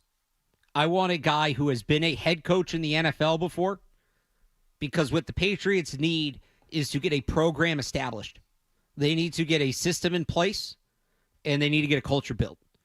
And somebody who has done that in the past and done so successfully, I think should be the biggest draw. And I know that some people will say, no, they need an offensive coach because Drake May, blah, blah, blah. I get that. It's a valid argument. You can have both, by the way. But I think replacing a rookie head coach with another rookie head coach doesn't do it for me. So that's why I like Liam Cohen. I do. I think he does have a decent shot at being an NFL head coach. Even a guy like Ben Johnson. We've seen a lot of really good coordinators on both sides of the ball be tremendous coordinators, and that's what they are, and that's all they are, and that's okay.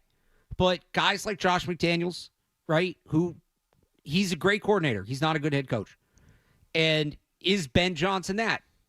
We know he can design an offense and call a game, and he's very good at it. Can he lead a locker room? Can he manage a game? Can he establish a foundation for a franchise? We don't know.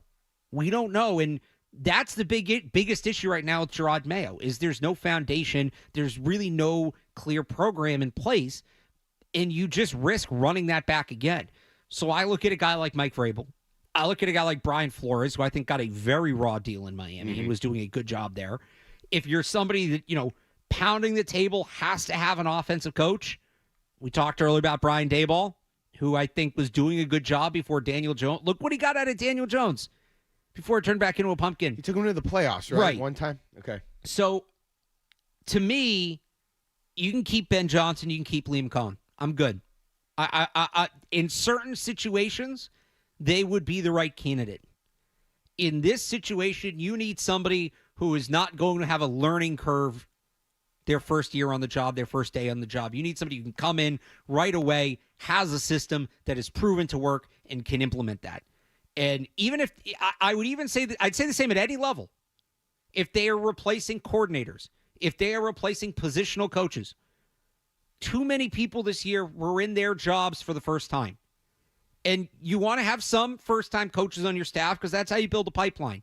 But you need some experience as well. We just talked about this with Mike.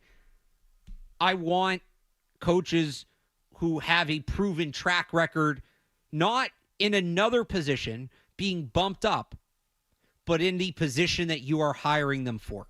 Who would be atop your list, wish list? For head coach? Yep. Vrabel. I for a number of reasons. The hottest name. Yeah, I think he's a really good coach. I like his program. I like his philosophy. And I think with him, the reason people will point to Cohen or point to Ben Johnson is you're not going to have your lead offensive coach, who in this case is your head coach. You don't have that turnover for Drake May with, a defensive coach. You're going to have a new offensive coordinator every couple of years because Drake May is going to turn through him. With Vrabel, based on the reporting, it sounds like Josh McDaniels might come with Vrabel. Now, that has its own risk because you're now changing offensive systems on Drake May in year 2. It's going to be a completely different offensive system, different language, and one that puts a lot more on the quarterback. I think Drake May would be up to it, but it's an adjustment. But you're not going to have to worry about the churn at offensive coordinator with Josh McDaniels because he's had his shots at being a head coach. He's not getting another head coaching offer. If he does, it's not going to be for a long time, and by then Drake May's already well established. I do kind of like the Brian Flores idea, too, because I think Kevin O'Connell is the most underrated, slept-on coach in the league. Maybe not anymore. Maybe he's now trending that way, but I wrote about this a few weeks ago. I think he's a tremendous coach, and I love what they're doing offensively. You're not going to get Kevin O'Connell, obviously, to come with Brian Flores, but you would think Flores is going to bring somebody from that offensive system, from that offensive tree. I look at Josh McCown, who I believe is the quarterback's coach there. He might be the passing game coordinator. He worked with Drake May in high school. That's where all the smoke about the Vikings trading up came from in the draft. McCown has a previous relationship with Drake May. Now, in a couple of years, McCown might start getting head coaching looks, so you have to worry about the turnover there, but that's the setup that I would go for. Dable, obviously, being an offensive coach, a little different, but he has that track record. I'm just maybe not as gung-ho about him because I'm still not totally convinced he'll be available. It's a shame that I have to view Gerard Mayo, and I don't want to be disrespectful, but he strikes me as like a bumbling, he just doesn't know what he's doing. That's the vibe you get. He doesn't know at any turn. He doesn't feel comfortable. He lacks confidence in everything that a head coach is supposed to do. I don't see him do anything with conviction, game planning, media sessions, press conference, whatever it is, dealing with the players, assistant coaches. It looks, I don't even know who's running the show. I don't even know if he's making decisions that the head coach should be making. And what I'm saying, what we were talking about with Mike, I just feel it's going to be important for them, and this can't be understated. Yeah. They have to plan or prepare, not plan. You plan to be good. You plan to have success. They have to be prepared, though, in the event it doesn't go the way they want early next year, because you don't, even with Matt Eberflus, I feel like, yes, was his seat warm? Sure. But when they drafted Caleb Williams, I feel like they went into this year with the best of intentions. They hoped that was going to work out, that the quarterback was going to kind of turn them around, and they did early. They were okay. Weren't they 4-2 at one point? And they looked, they were almost rolling early. That game against the Commanders sort of changed their season. But I think they went into the year with the best intentions, and then it didn't go well, and they ended up firing him, and that was kind of the last leg. The seat got too hot. The Patriots wouldn't be going into next year with the best intentions. It would be a scorching white-hot seat from the jump if you don't make those changes. That's why, Alex, I think they need to move off the defensive coordinator. That's non-negotiable. You have to change there. I would agree with that. And then I think you kind of at least, I don't want to say they have to, but I think they might seriously consider relieving Alex Van Pelt of his duties just to save Gerard Mayo, because you have to have change if you want to give Mayo any breathing room next year. If you just run it back, the second they struggle, the noise, locker room, players, I mean, we're already hearing it from Pop Douglas, Keon White, who knows where they'll be next year. The locker room, they're feeling it in the locker room. Obviously, the fans, the people like us, the talk radio, like, you'll get it from everywhere. It will be intolerable. The fans in the stadium will continue to leave in the third quarter. They won't even go. It would be worse than this year, which is saying something. But they need to do something to, at least if they're keeping Mayo, give him a little bit of breathing room, and then from there, hope that it goes a little bit better and just get through the end of the year. Hopefully they can thrive next year if Drake May takes a stride or multiple steps in the right direction. But they have to do that, or else it's going to be intolerable early next year. 617-779-0985. We're going to get a headlines. We'll be right back. When we get back, we'll go around the NFL. I want to ask you about Sam Darnold specifically. That's a fascinating case study, what's going on in Minnesota, Alex. Let's get a headlines. We'll be back. Toucher and Hardy, Mark Dondero, Alex Barth. WBZ-FM and HD Boston. Patriots! From the opening kickoff to the final play. Touchdown! Your home of the pass. Yes. 98.5. The Sports Hub. Beasley Media Group Station. Sports Hub Headlines. The Celtics have now lost 3 of 4. They fell to the Indiana Pacers 123-114 last night at TD Garden. They'll be back at home tomorrow against the Raptors before they leave on their big West Coast road trip. The Bruins are back in action tomorrow as well. They'll visit the New York Rangers. Puck drop for that game is at 12:30. The Patriots are coming off a 40-7 loss to the Los Angeles Chargers on Saturday, but they do wake up this morning in possession of in place to be in possession of the first overall pick in the 2025 NFL Draft with 1 week to go. They moved into that spot after the Giants beat the Colts yesterday 44-35. Other notable NFL scores from yesterday: the Bills locked up the number 2 seed in the AFC. They beat the Jets 40-14. The Eagles have clinched the AFC East. They beat the Cowboys 41-7. The Commanders are going to the playoffs after beating the Falcons on Sunday Night Football 30-24. And the Vikings' hopes for an NFC North title in the top seed in the NFC are still alive. They beat the Packers 27-25 yesterday. They will play the Lions now next week for both the division title and the top seed. The Lions play the 49ers tonight on Monday Night Football, but that game will not impact next week's stakes. Sports Hub Headlines are brought to you by Safety Insurance, providing comprehensive coverage for your auto, home, and business. Ask your independent agent about safety. I'm Alex Barth on Boston's Home for Sports, 98.5 The Sports Hub. Your next update at 8:30. Some people play the game. Blocked by Horford. Some talk about Let's it. welcome to the Sports Hub Celtics show, by the way. Jim Murray, Chris Gasper. The Sports Hub Celtics Show with Murray and Gasper, Saturdays at noon on the Sports Hub. Hey, listen, if you've got to go, we understand, but make sure you bring the Sports Hub app with you so you can hear more of Toucher and Hardy That's what I want on my tombstone. on the Sports Hub. Around the NFL with Toucher and Hardy. They are who we thought they were, and we let them off the hook. Here he goes out of the shotgun. He pumps, fires to the end zone. Touchdown! Jalen Naylor with his 6th touchdown this season, and Sam has thrown 33, and the Vikings have a 6-3 lead. The previous hour of Toucher and Hardy is brought to you by FanDuel Sportsbook. Make every moment more with FanDuel. Alex, interesting weekend in the NFL. I was all about that game on Saturday night between the Broncos and the Bengals, and we can talk about that. But Sam Darnold fascinates me. Is that a player that you invest in long term if you're the Vikings? I would simply because rookie quarterbacks are such an unknown. If you move on from him, and I wasn't a big J.J. McCarthy guy in the draft, but if you move on from him and J.J. McCarthy isn't it, that's the kind of decision that'll cost you a job. Now, I think J.J. McCarthy will be decent in that scenario because the surrounding cast is so good, but you know this works. Why would you change it? I mean, let's see what happens in the playoffs. I think that's Sure. what they needs to factor in. I'd be worried that this is sort of a Ryan Tannehill situation, a little bit where, it's a nice little story. They make some noise. They go on a run, but it's never enough to get you to a Super Bowl. I don't know if J.J. McCarthy is that player. I don't think he is. I'm not committing to Darnold for multiple years. I think this is a honeymoon that they're enjoying, and eventually it's going to come back down to earth. But what he's doing is insane. It's impressive. Other games that I thought were interesting over the weekend, like I said, the Bengals and Broncos. The Broncos, just watching Bo Nix play, made me sad because he was making impact plays in meaningful games, and I get they have Sean Payton, and that's an established veteran coach.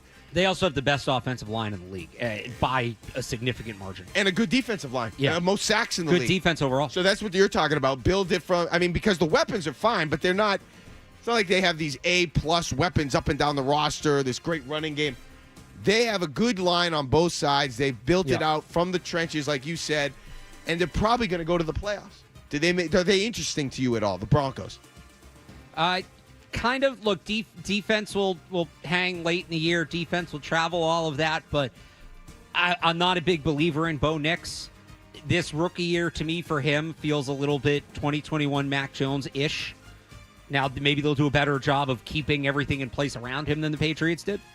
But there's a ceiling on this team. I don't know that they're contending with the Chiefs and the Ravens and those teams at the top of the AFC. All right, so let me ask you this question right now. Because before the year, I was not all that interested in the NFC. I didn't think they had that many good teams. I'm not all that interested. But now, it's pretty juicy. Yeah. Which conference, if you're just looking at it as an unbiased observer and somebody that likes NFL playoff football, which conference playoff slate, playoff teams, what they have to offer excites you more, the NFC or the AFC? Which is juicier? Ooh, I think the NFC is going to have a better first round, better wild card weekend. But after that, the heavy hitters are in the AFC. Again, Kansas City, Baltimore, Buffalo. I'm still not totally out on Houston.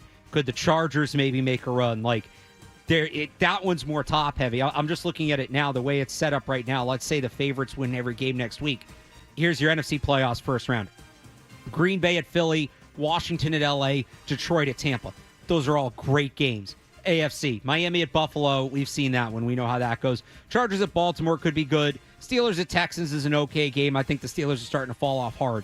I like that NFC first round, but then you get Buffalo, Baltimore. You get Kansas City, Houston. Those are big-time matchups. Okay, so Kansas City, Houston does not excite me whatsoever. I don't think they've had injuries. They just did that game. That I want to see. I hope there's a way that the Chargers can end up in that 4-5 matchup. I would much rather see the Chargers play the Chiefs. Because I'm somebody that is not rooting for the Chiefs to three-peat. I want the Chargers to play the Chiefs. I want the Chiefs to try to beat them for a third time, a division opponent. That's always tough. That's the matchup I'm looking for. So I guess for the AFC, I'm less interested just because the Chiefs got the number 1 seed. That's part of it, too. Like, the Chiefs are hard to watch, man. And it's going to be worse than the playoffs. The style of football they play. Now, yeah. The officials, the calls they get, all that. It's painful. It feels like they've kind of reestablished themselves as the unequivocal favorite in the league because of they play defense, they're balanced, they've got Mahomes, they've got Reed, they're getting a little bit healthier from a weapon. They're not great weapons, but they're getting healthier. They're going to have home field. Who's going to go in and who has the best chance to beat them? I would say Baltimore. Baltimore. That's the answer. Yep. It's because they can run the ball. You have to. If I was Baltimore, if I'm going into that game, what I say. And I know it's not ideal. It's not what you want to do. It's probably not what he wants to do. I want Lamar Jackson to be Vince Young. Now, you can lean on Derrick Henry, too, but I want him running every chance he gets. I want him to throw the defense off that way. Well, look, part of why, and I really liked Baltimore in the offseason, their offseason, and I liked them coming into the season. The reason I think, a big part of the reason they haven't been able to get over the hump in the playoffs is they asked Lamar Jackson to do so much, and it takes such a physical toll. Usually you get to this time of year, and if he's not like out with an injury, he's significantly limited. How many times have we seen him literally limp to the finish? They add Derrick Henry. He took so much of the physicality off Lamar Jackson's plate. I think we're getting the freshest, best version of Lamar Jackson we've ever seen going into the playoffs, and that should be a game changer. That's great. And they have the offensive weapons to do it. It's just a matter of executing against that defense. That defense has had not success, but they've been able to win games against the Ravens and Lamar Jackson. I hate that the Chiefs are going to have to play both the Bills and the Ravens. That annoys me. That's why I want them to play the Chargers. Other games that we saw over the weekend, I guess that were of note. I mean, some of the ones that I thought, the Rams, are they a threat to do anything or no? I don't think so. They're too hot and cold. They have games where they look really good, but they can't do it consistently. Where are you on the Bills right now? Obviously they dominated the Jets, but does the defense worry you at all based on what we've seen out of them? I look at the Bills as like the Philadelphia 76ers of the NFL. Okay. They were a really good team when everything's going well. The second they have to face any sort of adversity, they fall apart. Do they have a talented roster? Yes. They're just one of those teams where at this point, I got to see it to believe it in the postseason with them. In the NFC, if you had to pick the Super Bowl representative from that conference right now, who you going with? I think it's going to be Philly. I think that team's just in a great spot. And it's funny, they had a similar record at this time last year, but you could just kind of see things starting to deteriorate. We know things weren't great between Sirianni and Jalen Hurts. I think Jalen Hurts, I know he didn't play yesterday. I don't think his injury is as big of a deal. They kind of know where they're at. They're not getting the 1 seed. They just want to get him in the playoffs healthy. Saquon Barkley's been unbelievable. A.J. Brown is finally in a good spot. Devontae Smith's playing well. That defense is built for postseason football. I think the Eagles get back. I think they're in a really good position. The Bucs are just kind of what, obviously the Chris Godwin injury hurt them. That's a huge playmaker. The Bucs are the typical NFC South team. They're going to get in right around 500. They'll probably be a handful for whoever they play in the first round. If they do manage to win that game in an upset, they'll get blown out in the second. Yeah, the other team that disappoints me, yeah, and I know it's a health thing too, but it's the Texans. Going back to the AFC, I wanted them to be a force. I just don't feel like they can beat a good team. They can beat bad teams, but 9-7, 5-3 at home, like that's okay. They're just not good enough, and I get it. Dell, Diggs, they're all hurt, but they just don't strike me as the team that I'd have any hope of going into a Kansas City or a higher seed and winning. No, they took a step back this year. Some of these quarterbacks, C.J. Stroud could really make it. Obviously he took a step back this year. Yeah, a good playoff performance could kind of erase all of those things, and that's something that they're going to need if they're going to do anything. The Ravens, I agree with you, they're the best team in terms of beating the Chiefs, and the Steelers. I think there's nothing there for me. I think we've seen the real Steelers the last few weeks, and credit to Mike Tomlin getting as much out of this group as he did. A tremendous job by him getting them to double-digit wins, but Russell Wilson at this age at quarterback, some of the shortcomings they have up front, I think you're starting to see those things poke through. Okay, here's another question. Yep. Did Joe Burrow inject himself into the MVP discussion with his another great performance. Absolutely. I think if they get in, he got them in. I'm not a big believer in Allen as the MVP. I think it's between Burrow and Lamar. See, I still think what Josh Allen has done, I just don't think he has the help that Burrow and Lamar do offensively. They've got weapons. He's got some guys that are good. You know, Shakir's good and Dalton can get whatever. But, all right, if it's truly most valuable player, yeah, there's an argument for Allen. Right. But it's the best player. Lamar Jackson has been, look, of those three guys, two of them got kind of shut down by this Patriots defense. Sure. Lamar Jackson's the only, and he didn't play him. But if you think about it, like, should the MVP really have had a bad performance against this Patriots defense? Sure. I mean, it's a shame. I was thinking of that on Saturday night. How could the Bengals not be kicking themselves when they look at what the Patriots are and now what their record is? They would have been right there. Well, it's funny. I talked to some people who are not college football people who are annoyed with the college football playoff. How can you put Indiana in over Alabama? How can you put SMU in over Ole Miss? And I'm like, Alabama just should have beat a bad Oklahoma team. They should have beat a bad Vanderbilt team. And now these same people are saying, like, well, you know, the Bengals would get in if they just beat the Patriots. Like, it's the same thing. Yeah. It's the same thing. I mean, Burrow's awesome. He's an excellent quarterback. Yeah. That's a team, again, anti-Kansas City. That's a team that has shown the ability to at least challenge Kansas City. They're never going to play, probably, because they'd have to go through too many levels to get to them. Yep. But I just think it's more interesting when the Bengals are in. Not that I'm uninterested in the Broncos, but the Bengals with Higgins and Chase and some of the things they've done in the playoffs, Burrow, I just wish they were going to be in the... But I think the story of the NFL, honestly, the biggest question mark, the biggest story to me going into the playoffs is Lamar Jackson. With the year he's had, there's a lot of stories you could point towards. But I'm most interested in, can Lamar Jackson make it happen this year, especially with Kansas City. Obviously, they're 15-1. They're excellent. But they have played a lot of close games, nip and tuck. Can he finally get over the hump? The Ravens have owned the Bills, so you'd think they'd have a good chance there, even if they have to go to Buffalo. Can he get over the hump and get to the Super Bowl? That's the biggest story to me. What's the biggest story to you if we had to go into the NFL playoffs right now?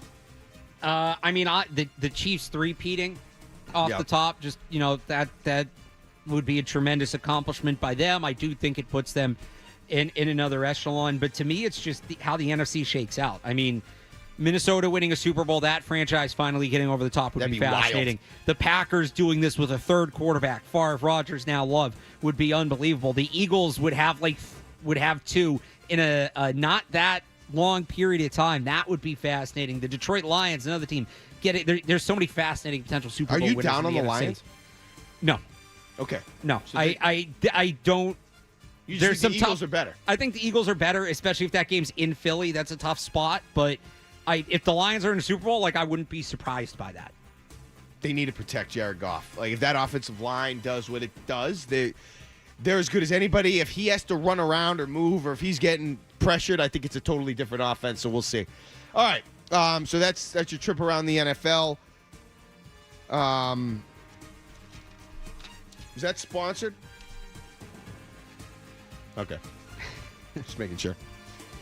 When we get back, can we have a quick little fight about college football? You up for that? I just want to do that. We can parlay that into some draft talk. Again, we were talking about the draft and who the Patriots should take. Now that they own the number 1 overall pick as of right this second. Mark Dondero, Alex Barth, Toucher, and Hardy, 98.5 The Sports Hub.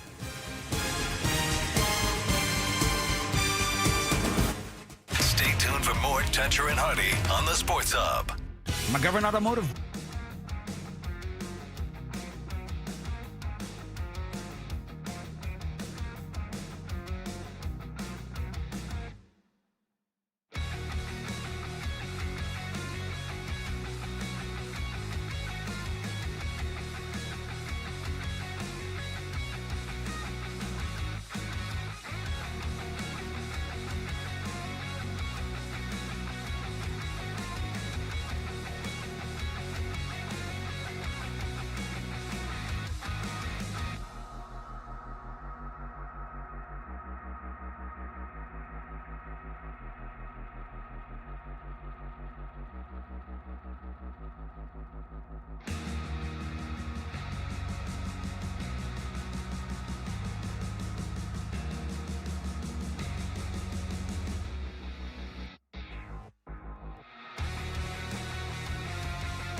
He's elongating. Weekday morning. Here goes Hardy.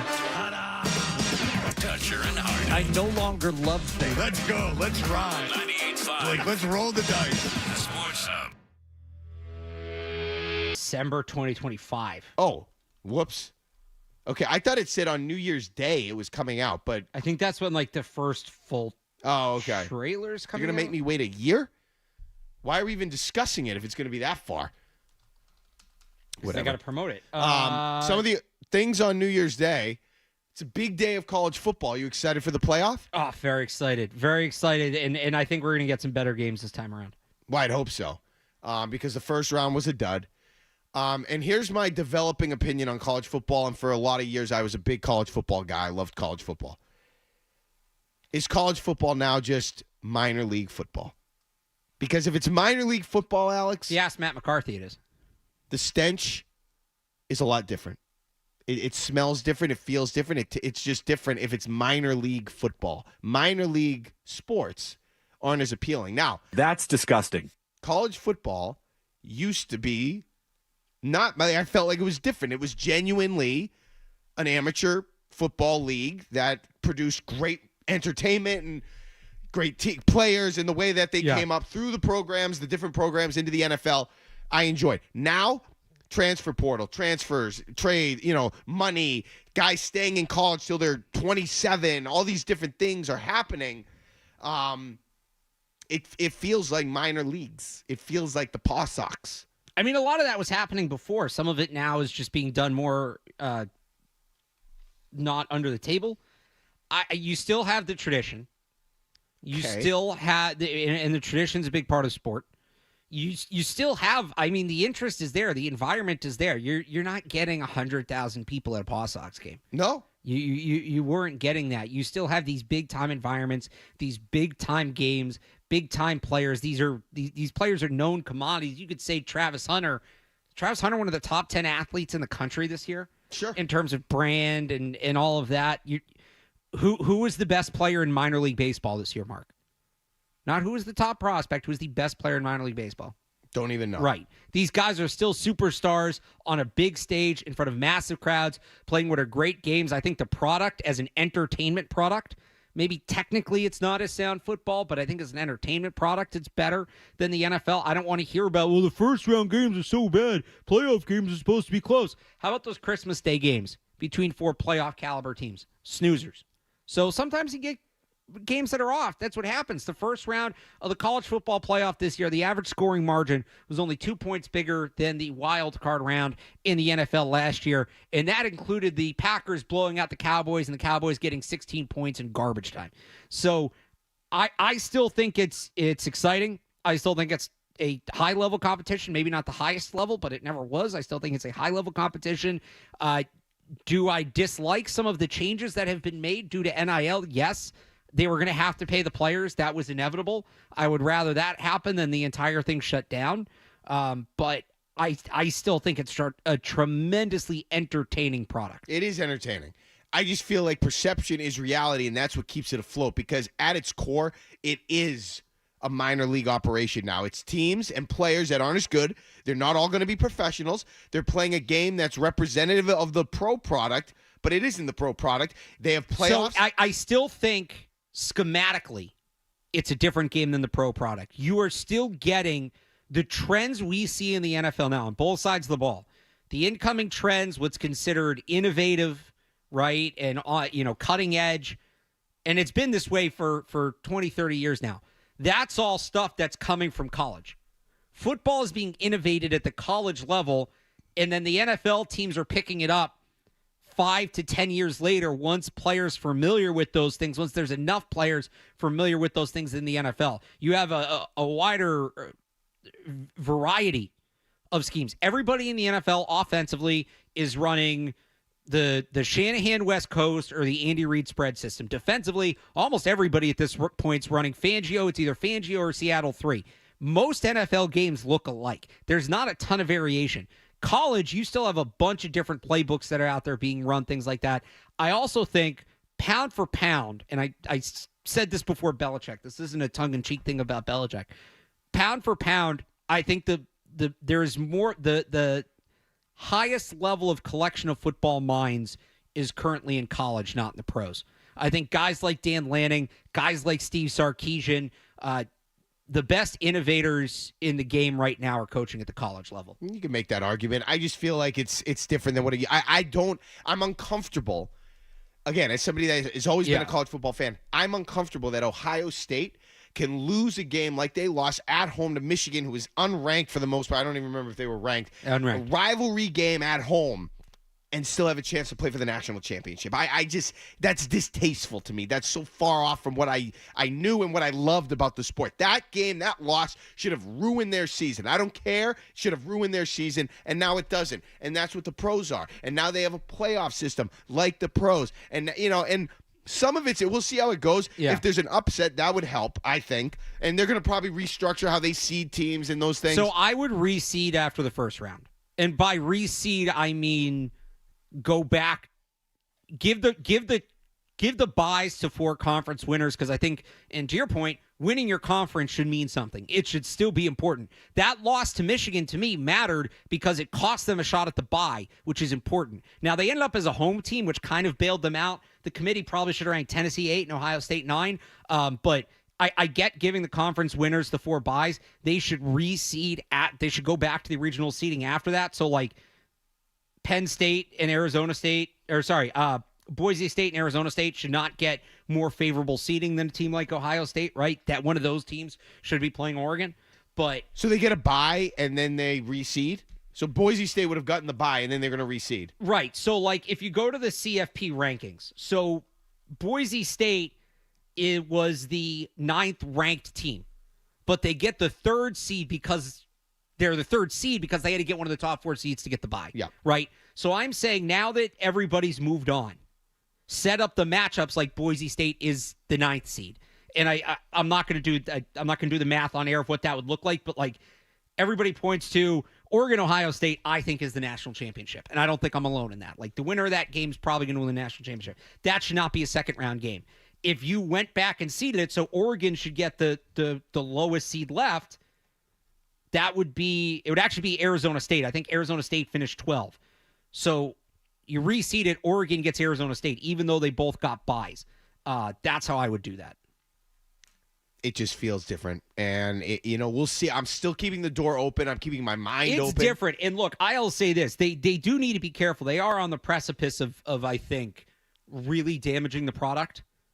But I don't think, again, I think the coaching's better, which you can't say about the minor leagues. You still have superstars, which you can't see about the minor leagues. Sure. They can't expand the playoff any more than this. They do need some sort of national NIL regulation. They do need to tighten up what's going on in the transfer portal. It's not perfect. They have made changes that have made it worse. I don't think they've ruined it yet. Could they get there? Certainly, and I hope they don't. But, I mean, college football, to me, the NFL is about the Super Bowl. The NFL, you watch every game thinking Super Bowl, Super Bowl, Super Bowl. College football, and really college sports as a whole, are not like that. That's how most people up here watch sports because we are primarily pro sports fans. College football is about the games. It's about the rivalries. It's about the history. It's about the individual matchups. There's 4 or 5 teams that truly are national championship or bust every year. It's really about, do you win your conference? Do you beat your rival? It's almost kind of like the European soccer thing where the college football playoff is more similar to, I forget what it's called, the cup where like the best teams in each league play each other.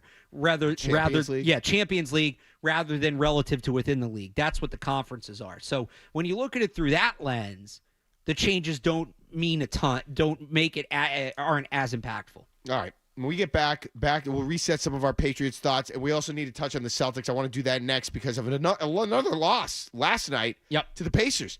What's going on? I have a thought and something that I thought was interesting that was said after the game. We'll get to that. Mark Dondero, Alex Barth, Toucher and Hardy, 98.5 The Sports Hub. Here comes the headlines. Sports Hub headlines.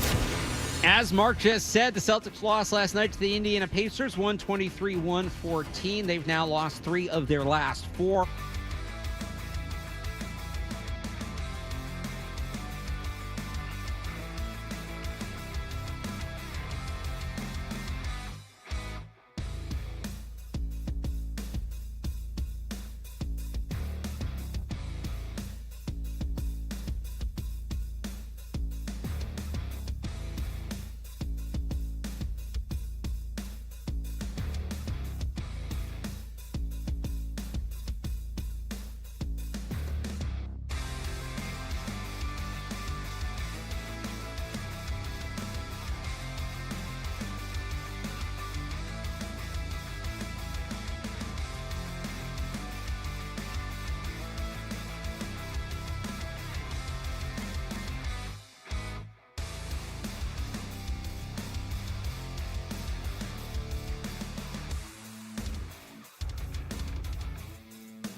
Boston's best sports talk? There's an app for that. Download the Sports Hub app for loads of stuff. Absolutely free. Connect with the shows, get podcasts, and more. Get it where you get your apps. Or at 985sportshub.com. Fred, what's it like to work with Hardy and Wallace? What a golden ticket I've gotten. There you have it. Toucher and Hardy resumes on the Sports Hub. Pretty ordinary December for the Celtics, despite a very favorable schedule. Celtics were 16-3 going into that game in Cleveland to start the month. Jackson drives, misses.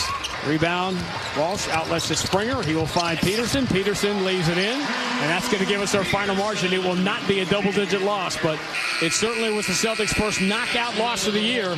More questions than answers for the Celtics on this very favorable December month at home, and a great bounce-back performance by the Indiana Pacers. They beat the Celtics 123-114. In the what? The 08 Finals intros, when they introduced the lineup. You've never seen that clip? That's no, like, I guess not. Oh, how have you not? I got to show you The during the break. 08 It's Finals like of the Celtics? The 08 remember they used to televise the starting lineups for the finals? Okay. And sure. They did. They used this song?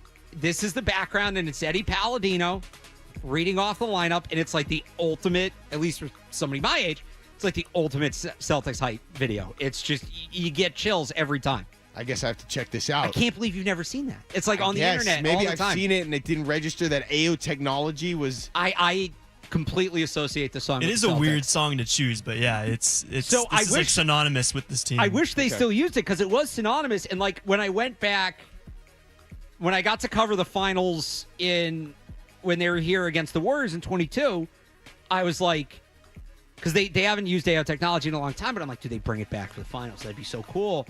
And they used like some generic song that clearly was supposed to sound like AO technology. Like it was close, but it was like, I thought they might bring it back. That would have been awesome. So it was they a still hype should. video. It was a hype video. That No, launched this? the video of the introduction now essentially works as a hype video, but like at the time it was they should do it again for the finals. The last couple of years when they've covered it, I always take the video because they don't show it on TV anymore and people are upset. They used to show, I think it was before every game. It was at least before the first home game for each team, Ryan. They don't show banner raisings either, by the way. They show the very first bit of it, and then they cut to commercial. But no, they used to. ABC would, before the game, they would, like, you're at the game, right? And they announce the starting lineups. For game one, they would do the whole team. It would be the bench and the starting lineup. And they televised it. They televised the whole starting lineup, and it was this awesome way to set the stage for the game. And they don't do it anymore, and it sucks because it's a really cool moment. Talk about it's the finals, it's a big game, but talk about giving it that big game feel, that big game environment. I'm going to show you during the break, and then we'll get your reaction when we come back. I mean, I feel like that's like an 100 all-time great songs Celtics video. That would have been better than AO technology. When you see it, the way it lines up, like it's perfect. All right, you are hyping this. I love that crazy. video. If you All can't tell, I love you that gotta video. Find that. I nerd out it. over that video. But tell me what to search. I'll find it. Celtics lose again. What are they in December? 7-6. Not great. Is this a thing, Alex? So when I was on here last week with Andrew Callahan and Kendra Middleton, we basically did: are you lowercase c or are you lowercase w worried or capital W worried? I'm still lowercase w worried, but look, you're nuts if you think the Celtics we're going to be able to play 82 games plus the playoffs without making any adjustments.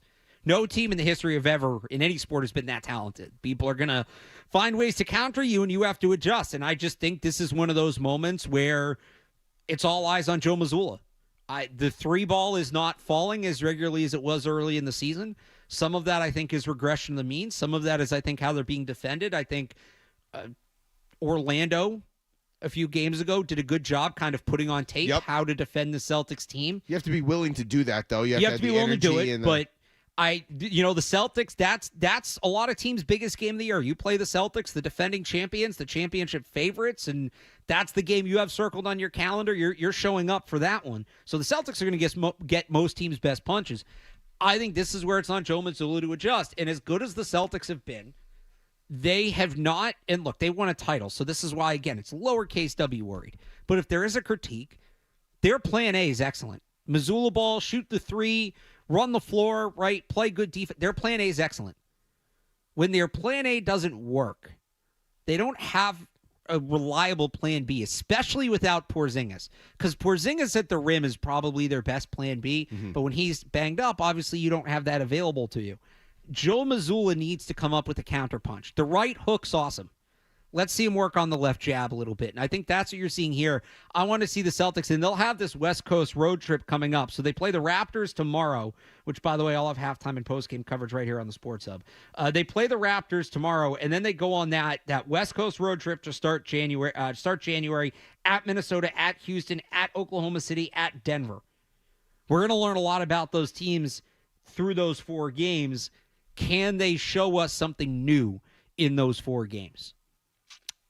I mean, I'm not counting on that necessarily, and I don't think they need to reinvent the wheel to get back on the horse here. I just feel like it's a slump. It's something that they go through after playing a lot of basketball, a lot of meaningful basketball. It's a slump. And no, I'm not big W worried. I'm concerned. You know, it's good. You feel like you're wondering if other teams have sort of cracked the code a little bit, or if, you know, I don't think lack of motivation is the problem. But it's a long season. It's hard to sustain that level of excellence for this long. I thought it was interesting what Jason Tatum had to say after the game regarding a teammate, Jordan Walsh. Do we have that, Rye? Yeah, let me just pull it up real quick. Jordan Walsh, Jason Tatum highlighting Jordan Walsh after the game spoke to me, and this is what he said. I'll just Jordan set a career high in scoring on Friday, tied a couple other personal bests, had the big block in the fourth quarter tonight. What have you seen from him overall this season?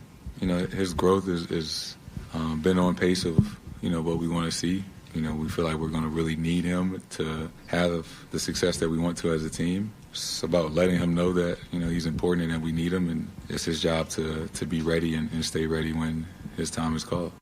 I understand that Jason Tatum was asked the question, but I love that, and I totally agree. That's the type of player you need to get involved because he's young, and when he came out of the draft, I love these words, a violent defender. He's long, he's athletic. Now, offensively, I'm not sure what you're going to get. I don't know if you can rely on him to knock down the three in the open three, but if you're struggling with fatigue, with defense, with energy, with will to, you know, all those things that defensive basketball is about, what a great guy that would be to get up and running, to let him kind of launch his NBA career on one of the best team in the league and try to help reignite what you are defensively. I love the fact that Tatum highlighted him, and I don't think it was an accident that was something that he wanted to make mention of. No, I think the last couple of games it's looked like there may be one guy short on the bench, especially with Porzingis in and out of the lineup, Horford in and out of the lineup.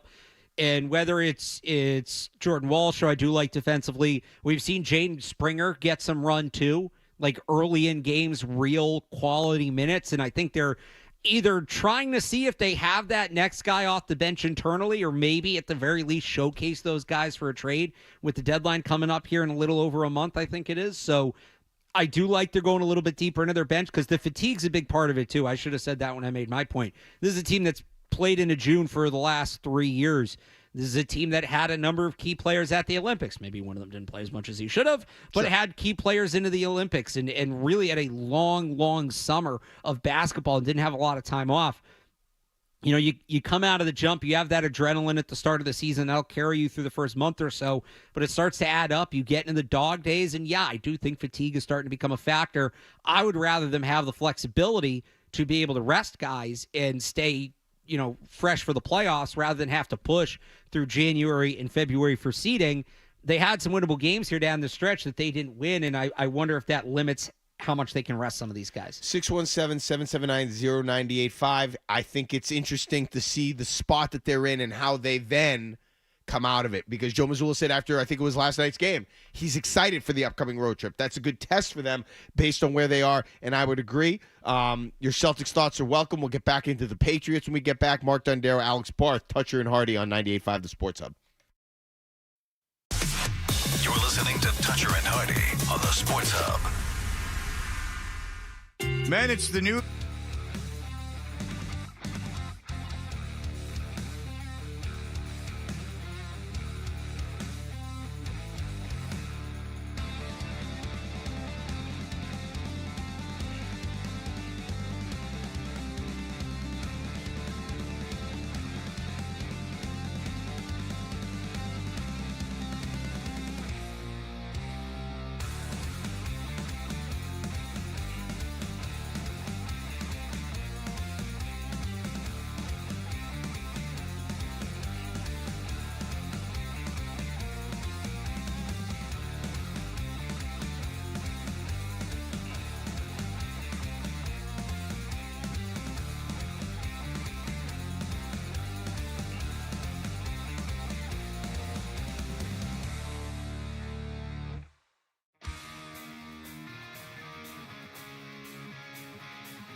morning. Never had to knock on wood, but I never even had it yet. Oh, you said you didn't want to hear more music in the morning. Okay. Here's more Toucher and Hardy on the Sports Hub.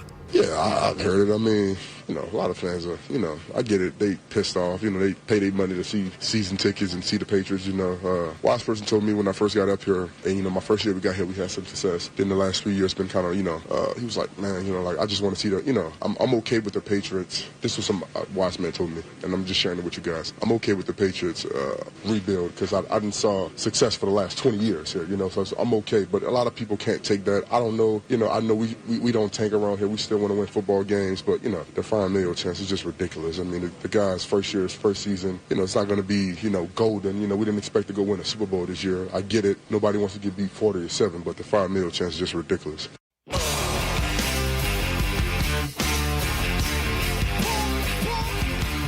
All right, back here on Toucher and Hardy, Mark Dondero, Alex Barth. I did just watch the intro to the 2008 NBA Finals featuring that AO Technology song. And it hits. It's pretty good. I mean, I've seen it. I forgot about it, so I guess I don't think about it like as much as I need to, like the Roman Empire.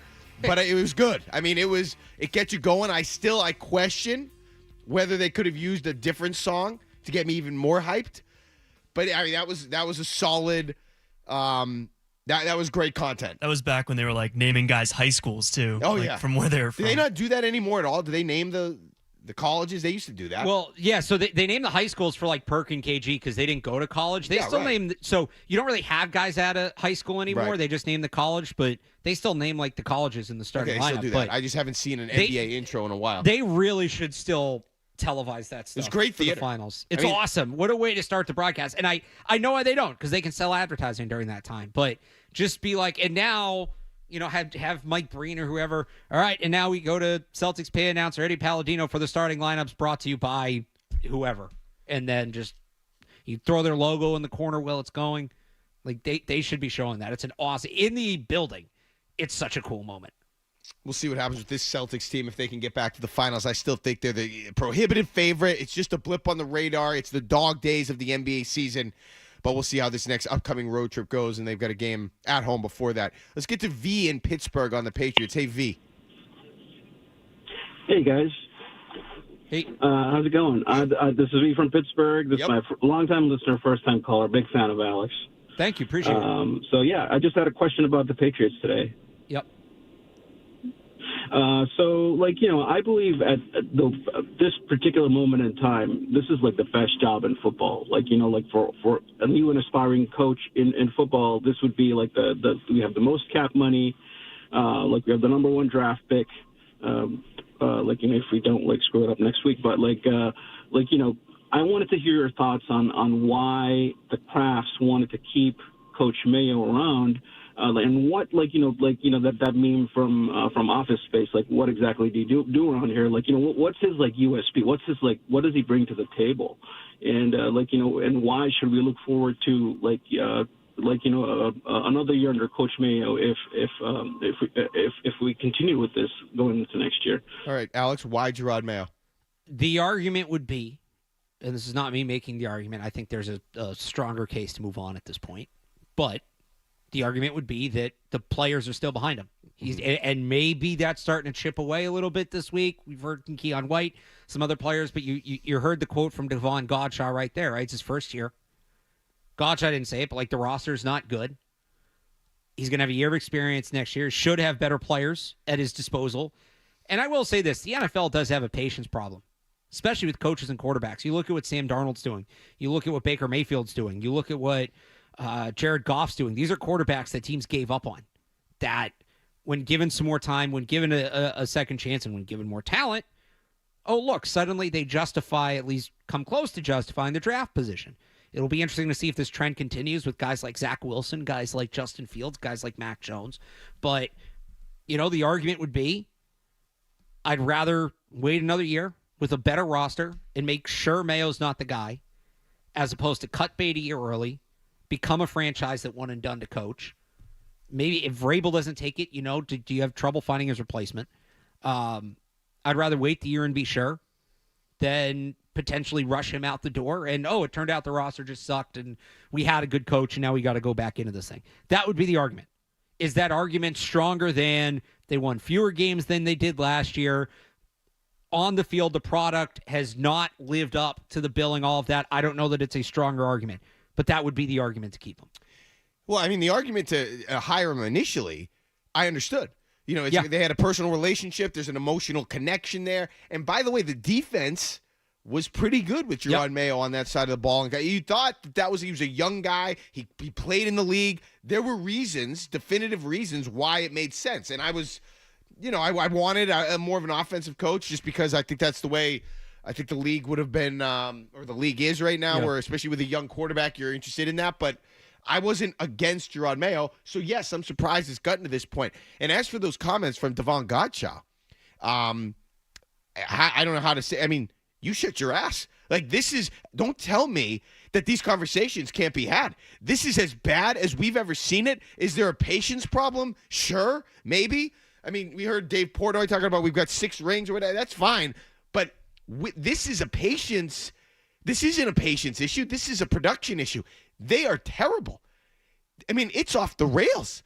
They can't do anything right. The team's as bad. I mean, I heard Felger say, I was on with him on September 2nd, and I didn't think much of it at the time, but he was talking about how if they can't improve from 4 and to whatever they were last year, 4 and 13. Yeah, 8 to 17. Okay, yeah, 4 and 13 already. 4 and 13.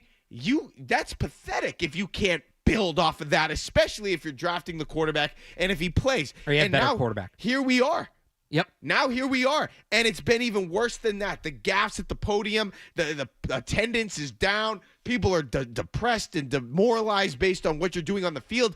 The team looks, they haven't quit, but they look totally ill-prepared. They come out of the bye week. They don't know what they're doing. They're losing to bad teams. They're getting killed by good teams. There's no answers on defense. I mean, it's completely sideways. So don't tell me we can't have these conversations, even though I understand why a player would say something like that and he's backing his coach or whatever. And the other one, Dietrich Wise, he's not trying to hear boos. Too bad. I mean, play better. It's not even something we should be discussing. It's been so bad. I don't want to hear it. And you're damn right these conversations are in play just based on how you've produced this year. It's not even close. So don't talk to me about things like that. Let's go to Deshaun in Virginia. Hey, Deshaun. Hello, guys. Good morning to y'all. Morning.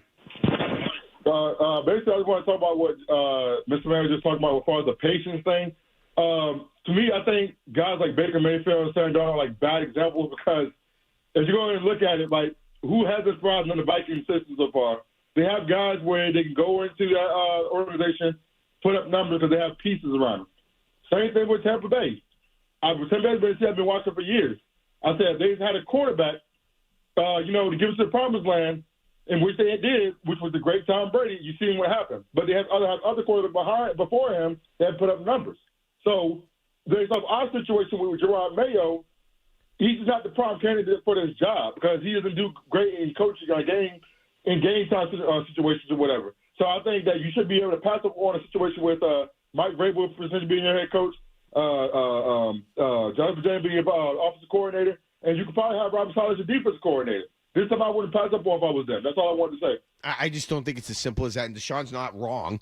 It'd probably be better if they did that, but it's just not that simple. There's personal relationships to consider. There's contracts. There's money. There's the team dynamic. You can't just look at a picture of Sydney Sweeney and be like, you know what? I like her. I'm going to marry her. That makes. I mean, on paper, that sounds like it makes sense. Sure.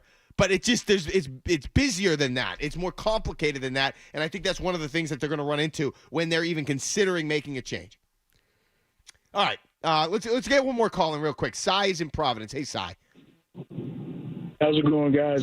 Just wanted to say, so sure, definitely Mayo needs to get better, but I think a lot of our fan base is delusional. Like all of a sudden, Mike Vrabel is like Vince Lombardi.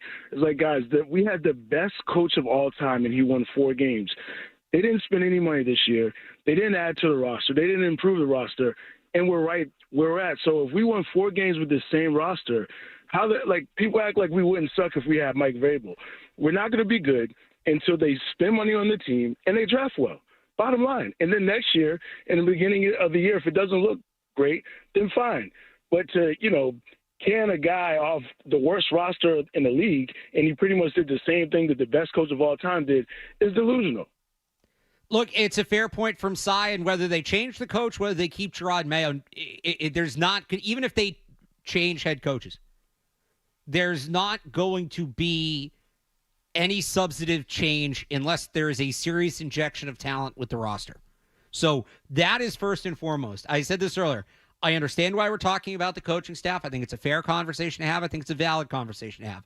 I certainly think there's a case for moving on from Gerard Mayo after 1 year. But unless you're going to also address the talent, it's all irrelevant.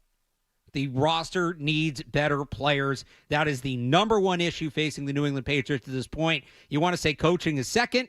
I'm not going to disagree with that. But roster talent is at the top of that list. And you get that talent by drafting. And just one other note. Yeah. The best coach that the Patriots have ever lost is Tom Brady. He was the coach. And I think that Bill Belichick obviously had a huge hand in their success, and I'm not trying to diminish that. Tom Brady, we talked about it yesterday. I'll bring it up. I'll talk about it every single day that we talk about the Patriots while we're trying to figure out how they can get back to relevancy. Danny Amendola's quote said it all. It was the most beautiful on-the-record quote I've heard that summed up the Patriots for 20 years and all the success.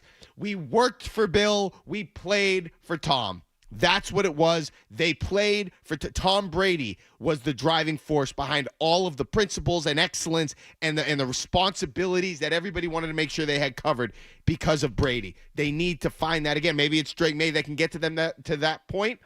You can't be inept as a coach like we've seen Mayo, but it's more than just the coach. You need the quarterback to play a hand in that too, and as he goes into his second year, maybe that will become more of a thing. 617-779-0985. Gerard Mayo is scheduled to speak, I believe, this hour. We'll He's see if actually he says speaking right now. We'll see if he says anything of relevance. We'll react if he does. Mark Dondero, Alex Barth, 98.5 The Sports Hub, Toucher and Hardy.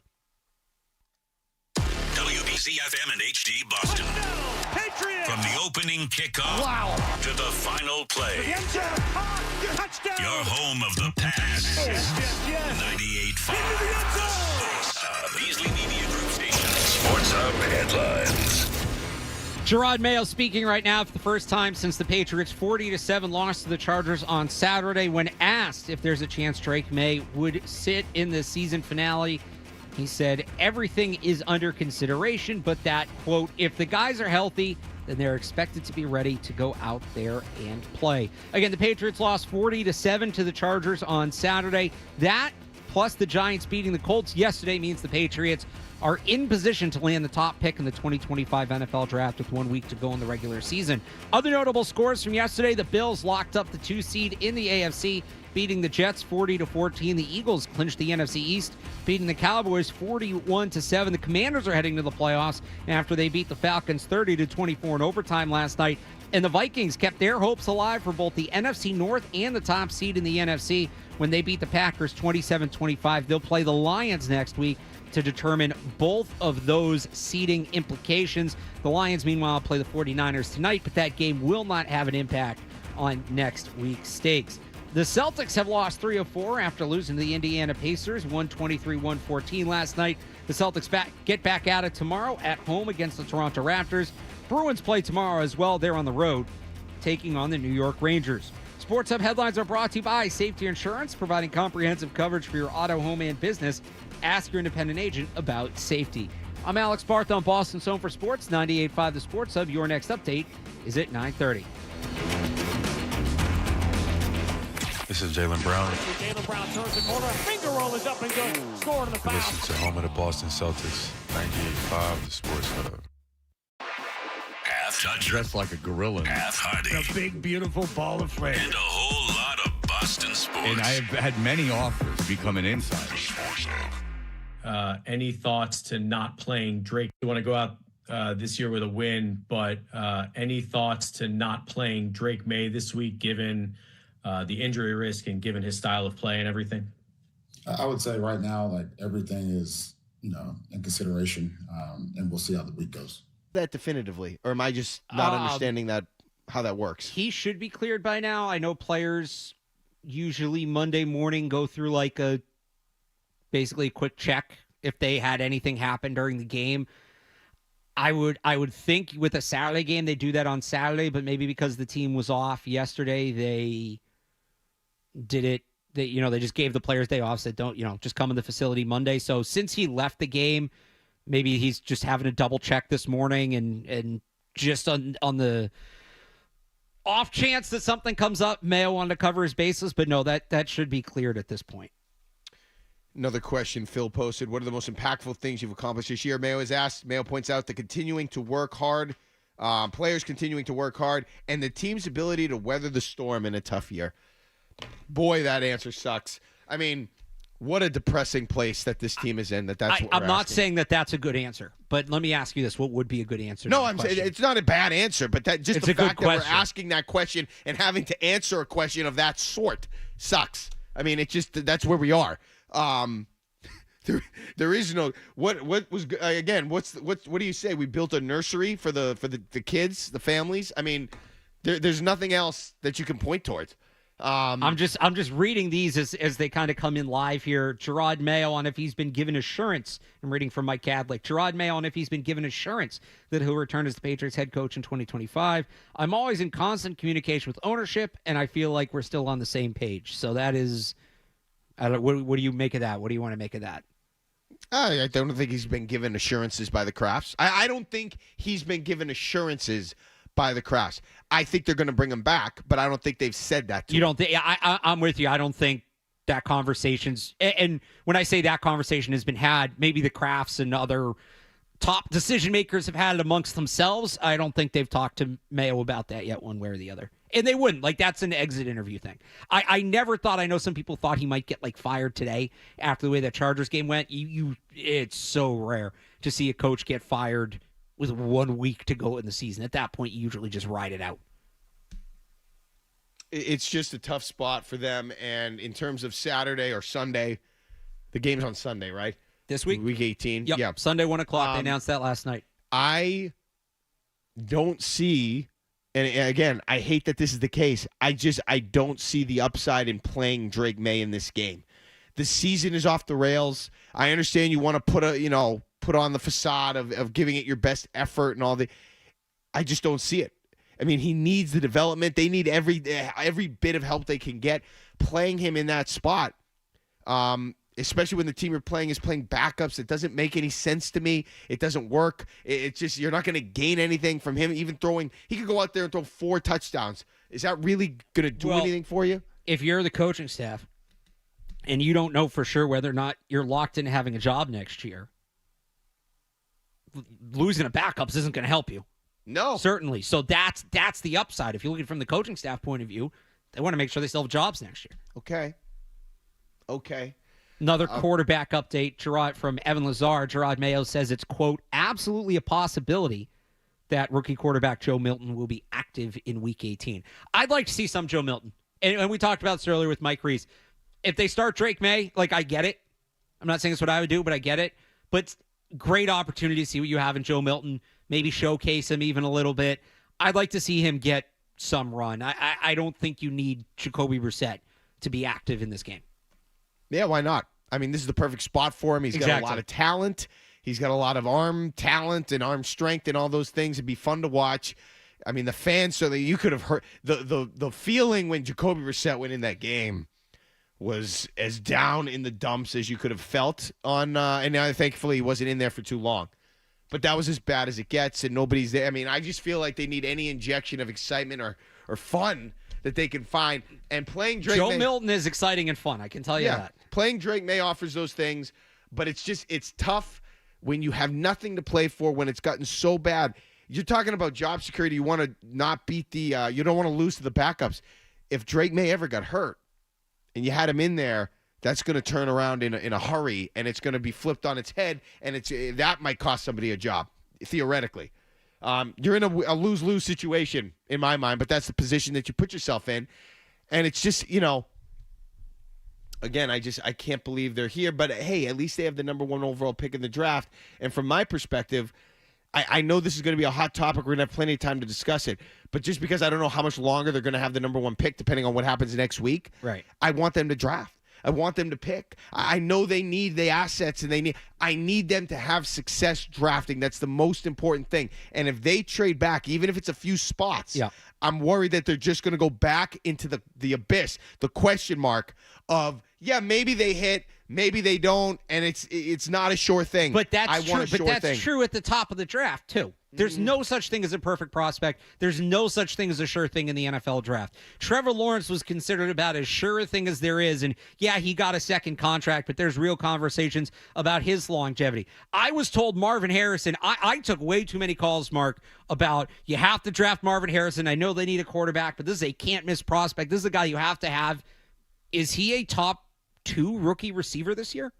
He's definitely not number 1. He certainly didn't. It's Malik Neighbors. No, he didn't change the Cardinals. Right. There is no such thing as a sure thing in the NFL draft. I cannot stress that enough. Even if you are picking number 1 overall, especially in this draft, and we're not factoring in the quarterbacks too, there is no such thing as a sure thing in the NFL draft. There have been plenty of can't-miss prospects. I'll give you another one because we were watching him last night, and he kind of had a bounce-back game last night. People were talking about Kyle Pitts was Rob Gronkowski 2.0, the greatest tight end prospect we've seen in decades coming out of Florida. And he was a really good player at Florida. The Falcons completely botched his development. Yep. They've never figured out his usage, and he's a bust. He's a bust. And some of it's on him, some of it's on the team. It's never 100% one way, but you can't go into the draft thinking if we pick at 1-1, we're getting a sure thing. If we pick lower, we're going to screw it up. Like, you can't be operating in absolutes like that with the NFL draft. It'd be great if the NFL draft was that simple. I might not have a job if it was that simple, but it would be great if it was that simple, but it's not. Maybe this is a developing opinion, but it does feel more and more like the quarterback. Obviously, you need elite quarterback play. That's the most. I mean, that's as helpful. You got to start there. Got to start there. But I feel like the quarterback also needs to be the coach. The quarterback needs to set the tone. The quarterback needs to create the culture. And when that doesn't happen, when you think of the greats, I'm thinking of Brady. I'm thinking about Manning. They were coaches. Manning was a coach. Brady was a coach. Aaron Rodgers wasn't a coach. And we saw, despite how talented he is, they went to one. That's what I always said. I don't know if I said this to you. It's not that Aaron Rodgers won one Super Bowl. It's that they got to one Super Bowl. That's as stunning as a stat because you could drag a bad defense or a bad coach to a Super Bowl. He could never do that. And they were one and done. How many times was he one and done? I honestly, when I look at Drake May, and I agree with you, it helps when that quarterback is an extra coach. That's important. That's not something that is going to happen right away. That's going to take a few years. You're right. But Drake May has, I think, that mindset, that personality. He just needs to see more football, like plain and simple. He hasn't seen enough football right now, and he's 22 years old. Give it 3 or 4 years, like towards the end of his rookie contract. He definitely strikes me as a guy that's going to get there, but nobody's going to do that right away. That's just not because how it works. When you look around the league, it is a little bit concerning from a Patriots perspective. It's like, what do you need to have in order to kind of turn it around? The Giants, they had a quarterback that took them to the playoffs at one point. They got Brian Daboll, who you like, I like. We're kind of, I appreciate the way he coaches and the cut of his jib. They get a bona fide number 1 receiver, and they're in line for the number 1 pick in the NFL draft. The receiver's been disgruntled at points this year. You've got Joe Burrow, he's in the MVP conversation. Yep. We just said that. He's got T. Higgins, who was out for stretches. I get he had the injury. He's got Jamar Chase. And they're barely in the play. They're not even going to make the playoffs. That defense is brutal. The defense is brutal. So bad. It's so bad. So this isn't a Joe Burrow conversation, but I question. He's a great quarterback, but I question how much does he set the tone for the entire team, like Brady? Oh, he sets the tone there. Just talking to people down there like he does it. So he's intense. Yeah, he values practice. He makes because. I'm just wondering, how do you have that he is a face of the playoffs? He is a face of the franchise. You don't make the playoffs when the defense allows like 35 you can be the points face per game. of a franchise, but is he in the ass of the defense every day? All the guys around him, is he demanding excellence? Is he not fun? Brady wasn't fun to play with, but he demanded the excellence. does he do those types of things to make sure everyone's better? Because I don't know how you can have that talent and be Joe Burrow and not make the playoffs. And now you get into a generational thing. I think he's this it's a good point. Right. He's this generation's version of what that is. Okay. I don't think there's as much intensity with that, but he's somebody that the team gravitates to, the team rallies around. I think he does have the command of that entire locker room, not just guys on the offensive side of the football. From what I understand, talking to people down there, I do believe that's the case. But as I've said about the Patriots, and I said this about the actual head coach, but even the quarterback as a coach, at a certain point, if you don't have the talent, it puts a cap on everything else. And that defense is just void of talent. The offensive line has been very banged up. You can only will guys into making the play so much. Mark, if it's me and you as the starting corners trying to cover NFL receivers, Joe Burrow, Tom Brady, whoever can fire us up all he wants, it's not going to mean anything. Right. And I think that's where the shortcoming is for the Bengals. You look at the success they've had against teams like the Chiefs, against teams like the Bills, that comes from strong leadership. I do buy Joe Burrow as a leader. And again, I do think Drake May can get there. That's something that has to come with time, though. I think for where he's at as a rookie, he's advanced in that regard. He still has a ways to go. It's not surprising. It's not concerning. But I do think Drake May is on the path to get there, assuming things don't get too far off the rails elsewhere in the organization. Because some of that is, and Bill and Brady both talked about this, like Brady's leadership style had to play off of Belichick in the direction Belichick wanted things to go. Drake May is 3 head coaches in 3 years, 3 head coaches in 4 years.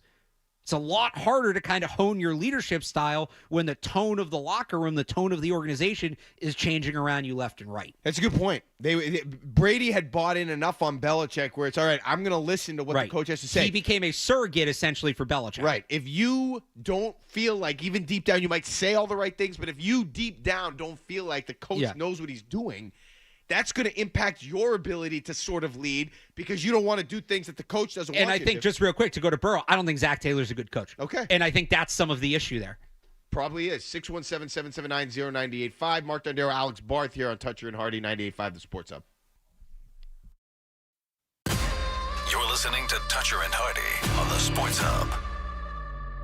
Bring in 2025 with Atlas Fireworks, New England's biggest fireworks company.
Well, you're going to have to spend $40. Cough it up, and let's get back to Toucher and Hardy on the Sports Hub. Brad, up to this point, Joe Milton has been the third quarterback in every game. How much motivation is there internally to maybe bump him up to the game day roster this week and just to see more of what you have in an actual game? It's absolutely a possibility. But like I said earlier, all things are still under consideration. Hey, Gerard, good morning. With this one game left, have you been given assurance by ownership that you'll return next season? I'm always in constant communication with ownership and feel like we're still on the same page. Question, which you can't. I wouldn't have answered that question either. Yeah, it's not that what was you a should be question answering that right needed to be asked. Stanley is in Taunton. Good morning, Stanley. Yes, good morning. How are you guys doing today? How you doing? Not bad. Three questions. Who's better, N'Keal Harry or Jalen Polk? Second, do you think it's time, since now we're kind of locked in as the first pick in the draft, do you think we should get rid of Elliott Wolf and get a new GM that has a better direction? And number three, the one thing I'm going to say, I feel like Patriots fans don't understand the situation at 100% with the fact that the Crafts are cheaping out on who they wanted to hire for coach and also who they wanted in the front office. Do you think now? Do you think in the future fans are going to start to realize that they're being cheap and also with very prominent with the nepotism that that's the reason why their team's the way it is right? Or our team is the way it is right now, and are they going to pick it up sooner or later? Because I'm just tired of the Gerard Mayo slander because he's just been put in a situation that I'm not saying he wanted to be there, but in a short period of time where he probably didn't have a lot of prep. So that's all I'm going to say. Well, listen, I mean, the nepotism, that's not applicable to Gerard Mayo, really. Robert Kraft knew him. And again, I was high on, I thought he had some of he played in the league, Alex. He was a coach on the staff. He had experience under Belichick. Why would I think he doesn't have, he wouldn't be so ill-prepared for the role? Yeah, I didn't think it was going to be like, look, he'd gotten head coaching interviews elsewhere. Yeah. Right before that was the whole thing last year. They released that statement and they brought him back and he turned down an interview with the Panthers. Yeah. On the GM thing, I do think next week when they do end of season interviews, right? Ownership sits down with everybody and everybody kind of sits down with everybody. Coaches sit down with players. Coaches sit down with executives, et cetera, et cetera. Elliott Wolf, I would be asking for not just the outline, but like a detailed plan of what are we doing this offseason. I wouldn't say the Patriots are locked in to the first overall pick. Buffalo's going to have their backups in next week, we think. Well, Josh Allen's going to start. He's going to hand off on the first play so he keeps his game started streak going. But they're going to play the backups. If the Patriots win that game, they, in all likelihood, won't have the first overall pick. They can't fall lower than 4, I believe it is. But you have something like the first overall pick. That is a valuable, rare asset. You can't wing it when you have an asset like that, especially when you already have a quarterback like Drake May under center. He needs to have a good plan, and that plan, to me, would determine his future here. And if it's not a plan that I, as whoever's making that decision, thinks, whether it's the Crafts, whether it's if Mayo has input here, if it's not a plan that I think is viable, I'm absolutely looking elsewhere. And people don't like to cross sports. I don't care about doing that. Look at the Celtics. When they had the number 1 overall pick, look at how they took advantage. They had a plan. They took advantage. And now the organization is in such a good place for years to come. That's absolute best case scenario. That can't be the standard. But, you can't just go in and say, well, we'll get the offseason started. We got to see who we're going to re-sign, and then we'll see how it goes in free agency. If you have, the 5th pick, that's a fine plan. You have the first overall pick. Your entire offseason needs to be built around that concept. And that can include a trade down. Of course. But this isn't like the rest of the picks where, last year when we were talking about a trade, potentially trading from 3, it was, well, let's see who goes 1 and 2, right? And then some of it's going to be, no, you're on the clock. You have the first overall pick. The second that final game of the regular season ends, you are on the clock. The Bears did it. We've seen it. We saw it happen with the Rams a few years ago and the Titans. That pick gets traded in February. That pick does not get traded on draft night. You use that pick to set the tone for your offseason. And really, if you're the Patriots, Mark, we've both talked about our hesitation about them hitting on draft picks. What if they trade one for assets, and then during the free agency period, they start dealing off those assets for veteran experienced players? You can use that to really set the table on this whole thing, but you need to have an idea of what you're doing going in. You can't wing this offseason. You can't do this offseason step by step. There needs to be a plan to follow. I don't know that there's one specific plan that's right. They do have options. They do have different paths they can explore. Some are, and it's give and take, pros and cons with each. But they need to have a plan. Elliot Wolf needs to have a plan, and that plan needs to be communicated. Really starting now. You wait till next week and make sure you're locked in, but you need to have an idea now of kind of how you're going to handle that. Can't mess that up, especially with all the needs that they have and all the lack of success that they have had in the draft. It's a legacy moment for a person like Elliot Wolf. We'll see if he's there. Let's wait till next week. Tim is in Nashua. Hey, Tim. Guys, in my opinion, and I've always called the station and stood up for this, is for Kraft to take Brady and make him John Elway. I think that was the biggest sin in the past. And Alex, on the draft, yep. If they acquire that number one pick, yep, I would make it. If Elliott's any kind of GM, I would make it so I could get the top 3 linemen that they need with the first 3 picks. How do you feel about that? So, I assume he means first round, second round, third round. I think that's very doable. I don't even know that. We'll see what Caden Wallace looks like. David Andrews will be back. You have a guard, Mike Onwenu. I don't know that they need 3 linemen off the rip, but if you're telling me they're taking a left tackle and a guard with 2 of their first 3, I would absolutely be into that. Build through the trenches. I want to see them address defense too, especially getting a pass rusher. This is not a great year in free agency for pass rushers. It is a good draft. As much as people are down on the class as a whole, I think you can get a difference-making pass rusher early in the second round. So I maybe wouldn't go quite that strong on the offensive line, but if they can go get somebody in free agency and they just say, hey, look, we're going to build this entire line through the draft, it wouldn't be the worst idea ever. The Giants, I feel like, keep drafting linemen, and they don't get much better. I mean, you still have to hit on the players. You can't just draft to draft. And I don't know if that's going to change the organization. It didn't for the Cowboys. The Patriots keep drafting receivers, and they can't hit on any of them. That's right. So the Patriots have always been able to develop offensive linemen and corners are the 2 positions where it's like and we'll see what happens with Mike Pellegrino if he goes, if they change defensive coordinators, if he's out, if he goes to UNC with Bill, whatever. I think Mike Pellegrino is a great coach and a great player developer, the cornerbacks coach. Cornerbacks and offensive linemen, I trust them to develop. Those 2 positions I look at and I say, all right. And they've had their misses on the offensive line. Isaiah Wynn. Second-round cornerbacks have been a problem in the past. Yeah, but you look at all the undrafted guys. Sure. That's even more to the point. Logan Ryan was drafting guys like that. If they take a corner later on day 3, I believe in them. Look at what they've done with guys like Alex Austin, guys like Isaiah Bolden. Sure.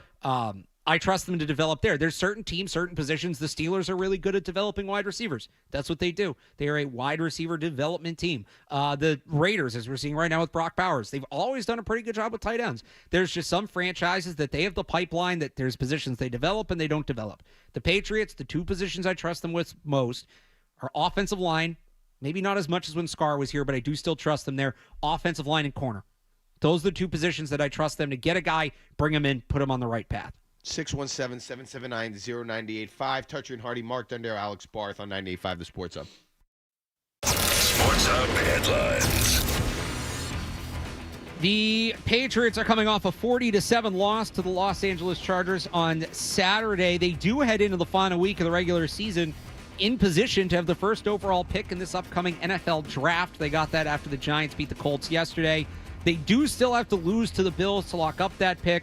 Gerard Mayo asked earlier this morning if Drake May would play in that game. He said everything's on the table, but added, quote, if the guys are healthy, then they're expected to be ready to go out there and play.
The Sports Hub. Toucher and Hardy. Such an enticing explosion. 98.5 The Sports Hub. We know what you're thinking. What could I possibly have missed from the show? It's time for The Stack on Toucher and Hardy. From the the bench on the high school baseball team. Somehow somebody on the team got his number through a guy, I think his name was Mike Jones. He went to the McDonald's game and got the number, and I still remember the voice. Yo, it's LeBron. Call back. That's what he said. Really a douchey thing for us to do, but whatever. That's You know who else's birthday it is? Who's that? Carson Wentz. One of the birthdays I Carson definitely Wentz want to is recognize 32. every year. Is this Tiger Woods' birthday? Does he have the birthday today, too? I think he does. Tiger Woods? Thought that Tiger Woods was the same day as LeBron James. It is. Yes, it's Tiger Woods' 49th birthday. 49. I didn't scroll up enough. It is Ty Anderson's birthday, not our own Ty. Not our own Ty Anderson at 98.5, but the pitcher for the Los Angeles Angels. Oh, okay. Who often gets confused for our Ty Anderson. Golf needs a new Tiger Woods, and that's obvious. Yeah. But I feel like he's going to be 60, and we're going to be watching him hit a shot, and I'm going to see a tweet that says, "Oh, everybody stay calm. Is he back?" Well, maybe it's Charlie. Maybe it's Charlie. Charlie. He got that ace. That was a nice shot. Now I'm scrolling. Kenyon Martin, great player. AJ Przinsky. Okay. You think Kenyon Martin's older or younger than Tiger Woods? Kenyon Martin is younger than Tiger Woods. He's 2 years younger. Yeah. Tiger's been around a long time, man. Another thing that we haven't discussed that amused me, was, did you see Sean McVay throw the challenge flag the other night in the game? He just kind of like gently placed it down. Pushed it, yeah. Placed it down. I thought that was an interesting technique. I mean, what made him do that? That just fascinates me. It is like a weird thing because it's not a dense item. Yeah. It's not so like you can't really throw, like if I try to throw a piece of paper, right? Yeah. It's just going to kind of flutter and it's going to look weird. So there's really no way to do it. Have you ever held a challenge flag? I've held a penalty flag. Same okay. kind of thing. Yeah. So I think penalty flags are a little more weighted, but I thought Bill had the right idea. Just drop it. Yeah. Like I think that's the most graceful, elegant way to do it. Or maybe you like tie your own weight on it so it's more like a penalty flag, but you're not getting that thing very far. No, I just don't know what came over him to make him do something like that. He could do it. I mean, you could throw it. You could go behind your back. You could go between the legs. You could, get in your bag. I don't see the. If I'm a ref and and a guy throws a challenge flag between his legs, I'm hitting him with something. I would do that if I knew man. I was going to win if I knew I was going to win the challenge. That's so cringy. No, that's such like a Mike McDaniel move. That's I true. hate that. That's true. That's so, Mike McDaniel. That is a Mike McDaniel. He move. would so behind the back be. I could see him like Kobe. A challenge flag, like get out of here. I might if I knew if the coach did that and didn't win it would look bad. Well, the coach that's dumb enough to do that is dumb enough to do it on a challenge he's not going to win. That'd be unbecoming for the ref to see. Yeah, I hear you. Real quick, because the caller brought it up. Yeah. Better year, worse year. Jalen Polk or N'Keal Harry his rookie year? I mean, statistically, it's worse year is Polk. Who, technically, N'Keal Harry couldn't get out of a route.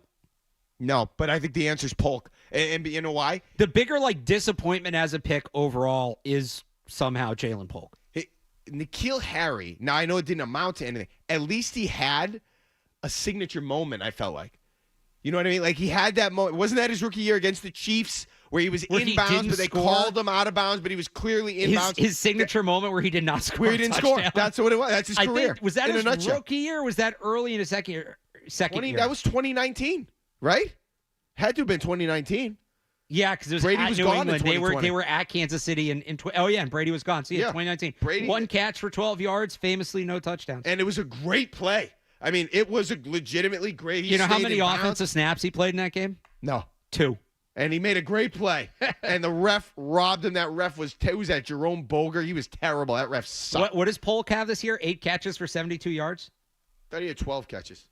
Oh, yeah, I'm thinking. Anyway, N'Keal Harry, week 2, year 2 against Seattle. That was the Cam Newton game where he went off. 8 catches for 72 yards. That's Polk's season. N'Keal Harry had a game. Wow. That was about Jalen Polk's season. T.O. 2.0. Evan is in Worcester. Hey, Evan. What's up, boys? Great show. I'm gonna scream it because I feel like you guys can't say it. stop being politically correct, stop mentioning words. They have to lose this game. Barth said the pick is valuable. It's not only valuable, it's overvalued. Take the first pick, get 2, 3, 4 picks, start building around this guy. Happy New Year's, boys. Evan, Thanks real for quick. everything. Evan, real quick. Yeah. It's not a political correct thing. What would you tell the players in that regard? Guys who are playing for contracts and playing for jobs. Like, dude, they lost Daniels last year, and hopefully Drake's the guy anyway. But like, yeah, it's a tough spot. Like I don't know. It's like, you have to get it though. It's so like the drop from 1 to 2 is crazy, isn't it? Value wise. No, it's the biggest drop off in from a single pick to another in the draft. It's you lose essentially the idea of choice. You're just look at what happened with the Giants yesterday. These guys are playing for pride. They're playing for jobs. They're playing for contracts. They're playing for future roles. You are not going to be able to tell the players, "Hey guys." Even if you put backups in, the backups are going to try even harder because they're backups. They don't have as much chance to get tape out there. A lot of these guys are going to be free agents. They're going to hit free agency. They need tape to show teams and say, hey, you should sign me because they want to keep their jobs in the NFL. You're not going to be able to convince the player. And that probably extends to the coaches. Unless Gerard Mayo knows for sure he's back next year, and then maybe it's, hey, we're keeping you, but we want this pick. So sit some guys. But you're not going to be able to tell the players, hey, this pick's really important in the organization. We need you to go out there and lose. Because basically what you're telling them is you need to make your job prospects worse so we have a better chance to get your replacement. That's not how it works. What did you say was, if anything, the one thing Gerard Mayo has done well this year? What was that one thing? Players still seem to be bought in. That would be my concern. Are you going to lose some of the one thing that you maybe did well this year? You developed a rapport with think some you of the absolutely would. And that's not like this is not me saying they shouldn't like the top pick isn't valuable. I'm the draft guy. You're the draft guy. I understand more than anybody else how valuable that pick is. But I also understand that these players are human beings and it's their livelihoods on the line. And they're not going to throw that away for an organization that most likely is getting ready to move on from them. That was the one thing that he arguably did well this year. I do not want them to put that at risk, even though they're probably better off losing the game. You can't do that, especially if you're retaining Gerard Mayo. They're also like, do we really think that like they're going to go out there and win? Probably. What's the based line? On how the Do year we have a first line on that? I can check. I don't. Based on how the year has gone, it feels like. The Bills are anywhere from 2 to 3.5 point favorites, depending on where you're looking. Okay, so they're taking into account they're not going to play anybody. So we'll see. Well, the Bills were 14.5 point favorites last time. Right. They'll. I mean, I'm sure whatever you don't want to have happen to the Patriots, that's what will end up happening based on how this year has gone. So we'll see. We'll wrap things up next. Mark Dondero, Alex Barth here, Toucher and Hardy, 98.5 The Sports Hub. Toucher and Hardy, 98.5 The Sports Hub. My name is...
come.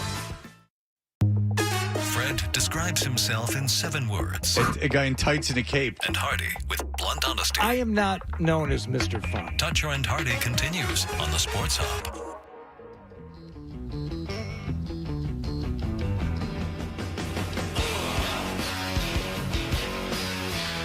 All right, back here, Toucher and Hardy. This hour of Toucher and Hardy is brought to you by FanDuel Sportsbook. Make every moment more with FanDuel. Hopefully you've been watching. You can watch Toucher and Hardy every morning on YouTube. Search 98.5 The Sports Hub on YouTube and subscribe to keep up to date with all the best moments from Boston's home for sports. That'd be 98.5. So, yeah, just once again, while I don't know how much longer we're going to be able to discuss the Patriots with the number 1 overall pick. Well, I'll give you this little update from NFL Network's Ian Rappaport. So, right now there's 4 teams with 3 losses, and there's a couple more with 4 losses. The tiebreaker, as we remember from last year, why were the Patriots picking behind the Commanders, is it's not head-to-head, it's strength of schedule. There is no Week 18 scenario that puts another team's strength of schedule below the Patriots. So if they lose, they have it. There's not going to be some weird tiebreaker that comes in at the last minute and kills them. If they lose, period, full stop, doesn't matter what else happens, they have the first overall pick. Do you think, in order for the Patriots to have available what they need to have available in order to get done what they need to get done, they need to have the number 1 overall pick? I don't think so. It obviously helps. It obviously helps tremendously. But I think the Patriots can have the offseason they need to have. Honestly, it probably impacts their 2026 offseason more than their 2025. Because, as I've been saying all day, I would trade down from 1. I think they would trade down from 1. And the value in that is the future picks. You're getting a future first, maybe a future second. So I think this if they're at 1, I think they're moving down to 3 or 4, taking somebody there and going about their business. If they just end up at 3 or 4, they're taking that guy there. So it's about what you lose in a trade down, and that's mostly future picks, or it should be mostly future picks. So I think it impacts next offseason more than this offseason. I don't think it hurts them. It just doesn't help them. But I think they can get done what they need to get done this offseason they can't go further than 4. And I think 2, 3, 4, they can get done what they need to get done. It just feels like a lot of work for the Crafts. You know, I feel like it's an NFL rebuild. It's a lot of work. For so many years, they just had it on Playboy mode, like cruise control. They could just do their thing. It was taking care of Belichick, Brady. And now are we going to move off the coordinators? Are we keeping the coach? Are we going to keep the coach and then move off one of the coordinators and restructure this? Or where do we need to address? I mean, it is a lot of work for owners that for a long time didn't have to worry about any of this. It's a crazy position. Let me ask you one more question before we get off the air. Yep. And it's a bit of a stretch, but it'll just be some food for thought you can talk about, think about it later. Is there any chance, and I know it's a stretch, is there any chance that if they sort of restructure how they go about their business internally, meaning Gerard Mayo and how collaborative the whole thing is there any chance that maybe Mayo was put in a bad spot where next year, if they give him more power, maybe it's better just by giving Gerard Mayo more power individually? I don't know about that. The one thing, if they're going to reassign Mayo, what I would do is we've heard so much about him being that CEO coach, right? That overarching, he's kind of overseeing everything. The coordinators are going to do their job. The positional coaches will do their job. I get this question a lot. We get calls into the station a lot. Like, what does Gerard Mayo do during games? I would tell him, enough of the CEO thing. Alex Van Pelt, if he's replaced, whoever it is, offense coordinator, that guy's running the offense. Like DeMeco Ryans in Houston, you are running the defense. It is your defense. We want you hands-on with the defense. That is your side of the ball. That needs to be better. We hired you because of your work on the defensive side of the ball. Like, go focus on that. We're not doing the CEO model anymore. If they're going to restructure, that's how I'd do it. Yeah, but see, I don't know if I agree with that. I don't want a head coach of the offense. I want the head coach to make. I don't want any discrepancy over who makes the decision. No. He's still the head coach. He still has final say and all that. But I'm saying, like, on game days, right? Yeah. He's like we see with Bill. Bill and McDaniels kind of had this setup. Maybe Bill would go up to the offensive line every now and then, or he'd go chat with Brady, but Josh McDaniels in the offensive huddle right after the drive. Offense comes out. Josh McDaniels is there. Bill's with the defense. Bill's talking to the defense. That was his focus. That's what I'm saying. You restructure it, and the day-to-day Gerard Mayo is more involved hands-on the defensive side of the ball. We're not getting into like co-head coaches, literally. It's just kind of a turn of phrase. I just want to feel, and maybe this is just me, I just want to feel like Gerard Mayo has command over the team, over the organization, and that he's the one. I knew, and it's not fair, the Brady Bledsoe thing. I knew, even when Belichick was talking to the defense and coaching up the defense, I knew who was in charge. I knew ultimately who made the decisions offensively, going for it, who plays, all the different things. I don't feel like that with Gerard Mayo. I don't know who's in charge half the time, especially when you're talking about offense. They're in talks. They talk all the time. They talk every day. I feel like he gets pushed around. I don't want him getting pushed around anymore. So they got to change that. All right, coming up next. Is it Matt McCarthy, Phil Perry. Phil Perry coming up next for Zolak and Bertrand. They'll continue this conversation. They can react to Gerard Mayo. Alex, a pleasure as always. Good stuff, man. To be with you. Happy New Year. Happy New Year. Enjoy the college football games and what's left of the NFL regular season. And we'll be back on the air, both of us, at some point to talk about this. I'll be back tomorrow. Right. Thanks, man. Good to see you. Coming up next, McCarthy, Perry, Zolak, and Bertrand. This is Toucher and Hardy, 98.5 The Sports.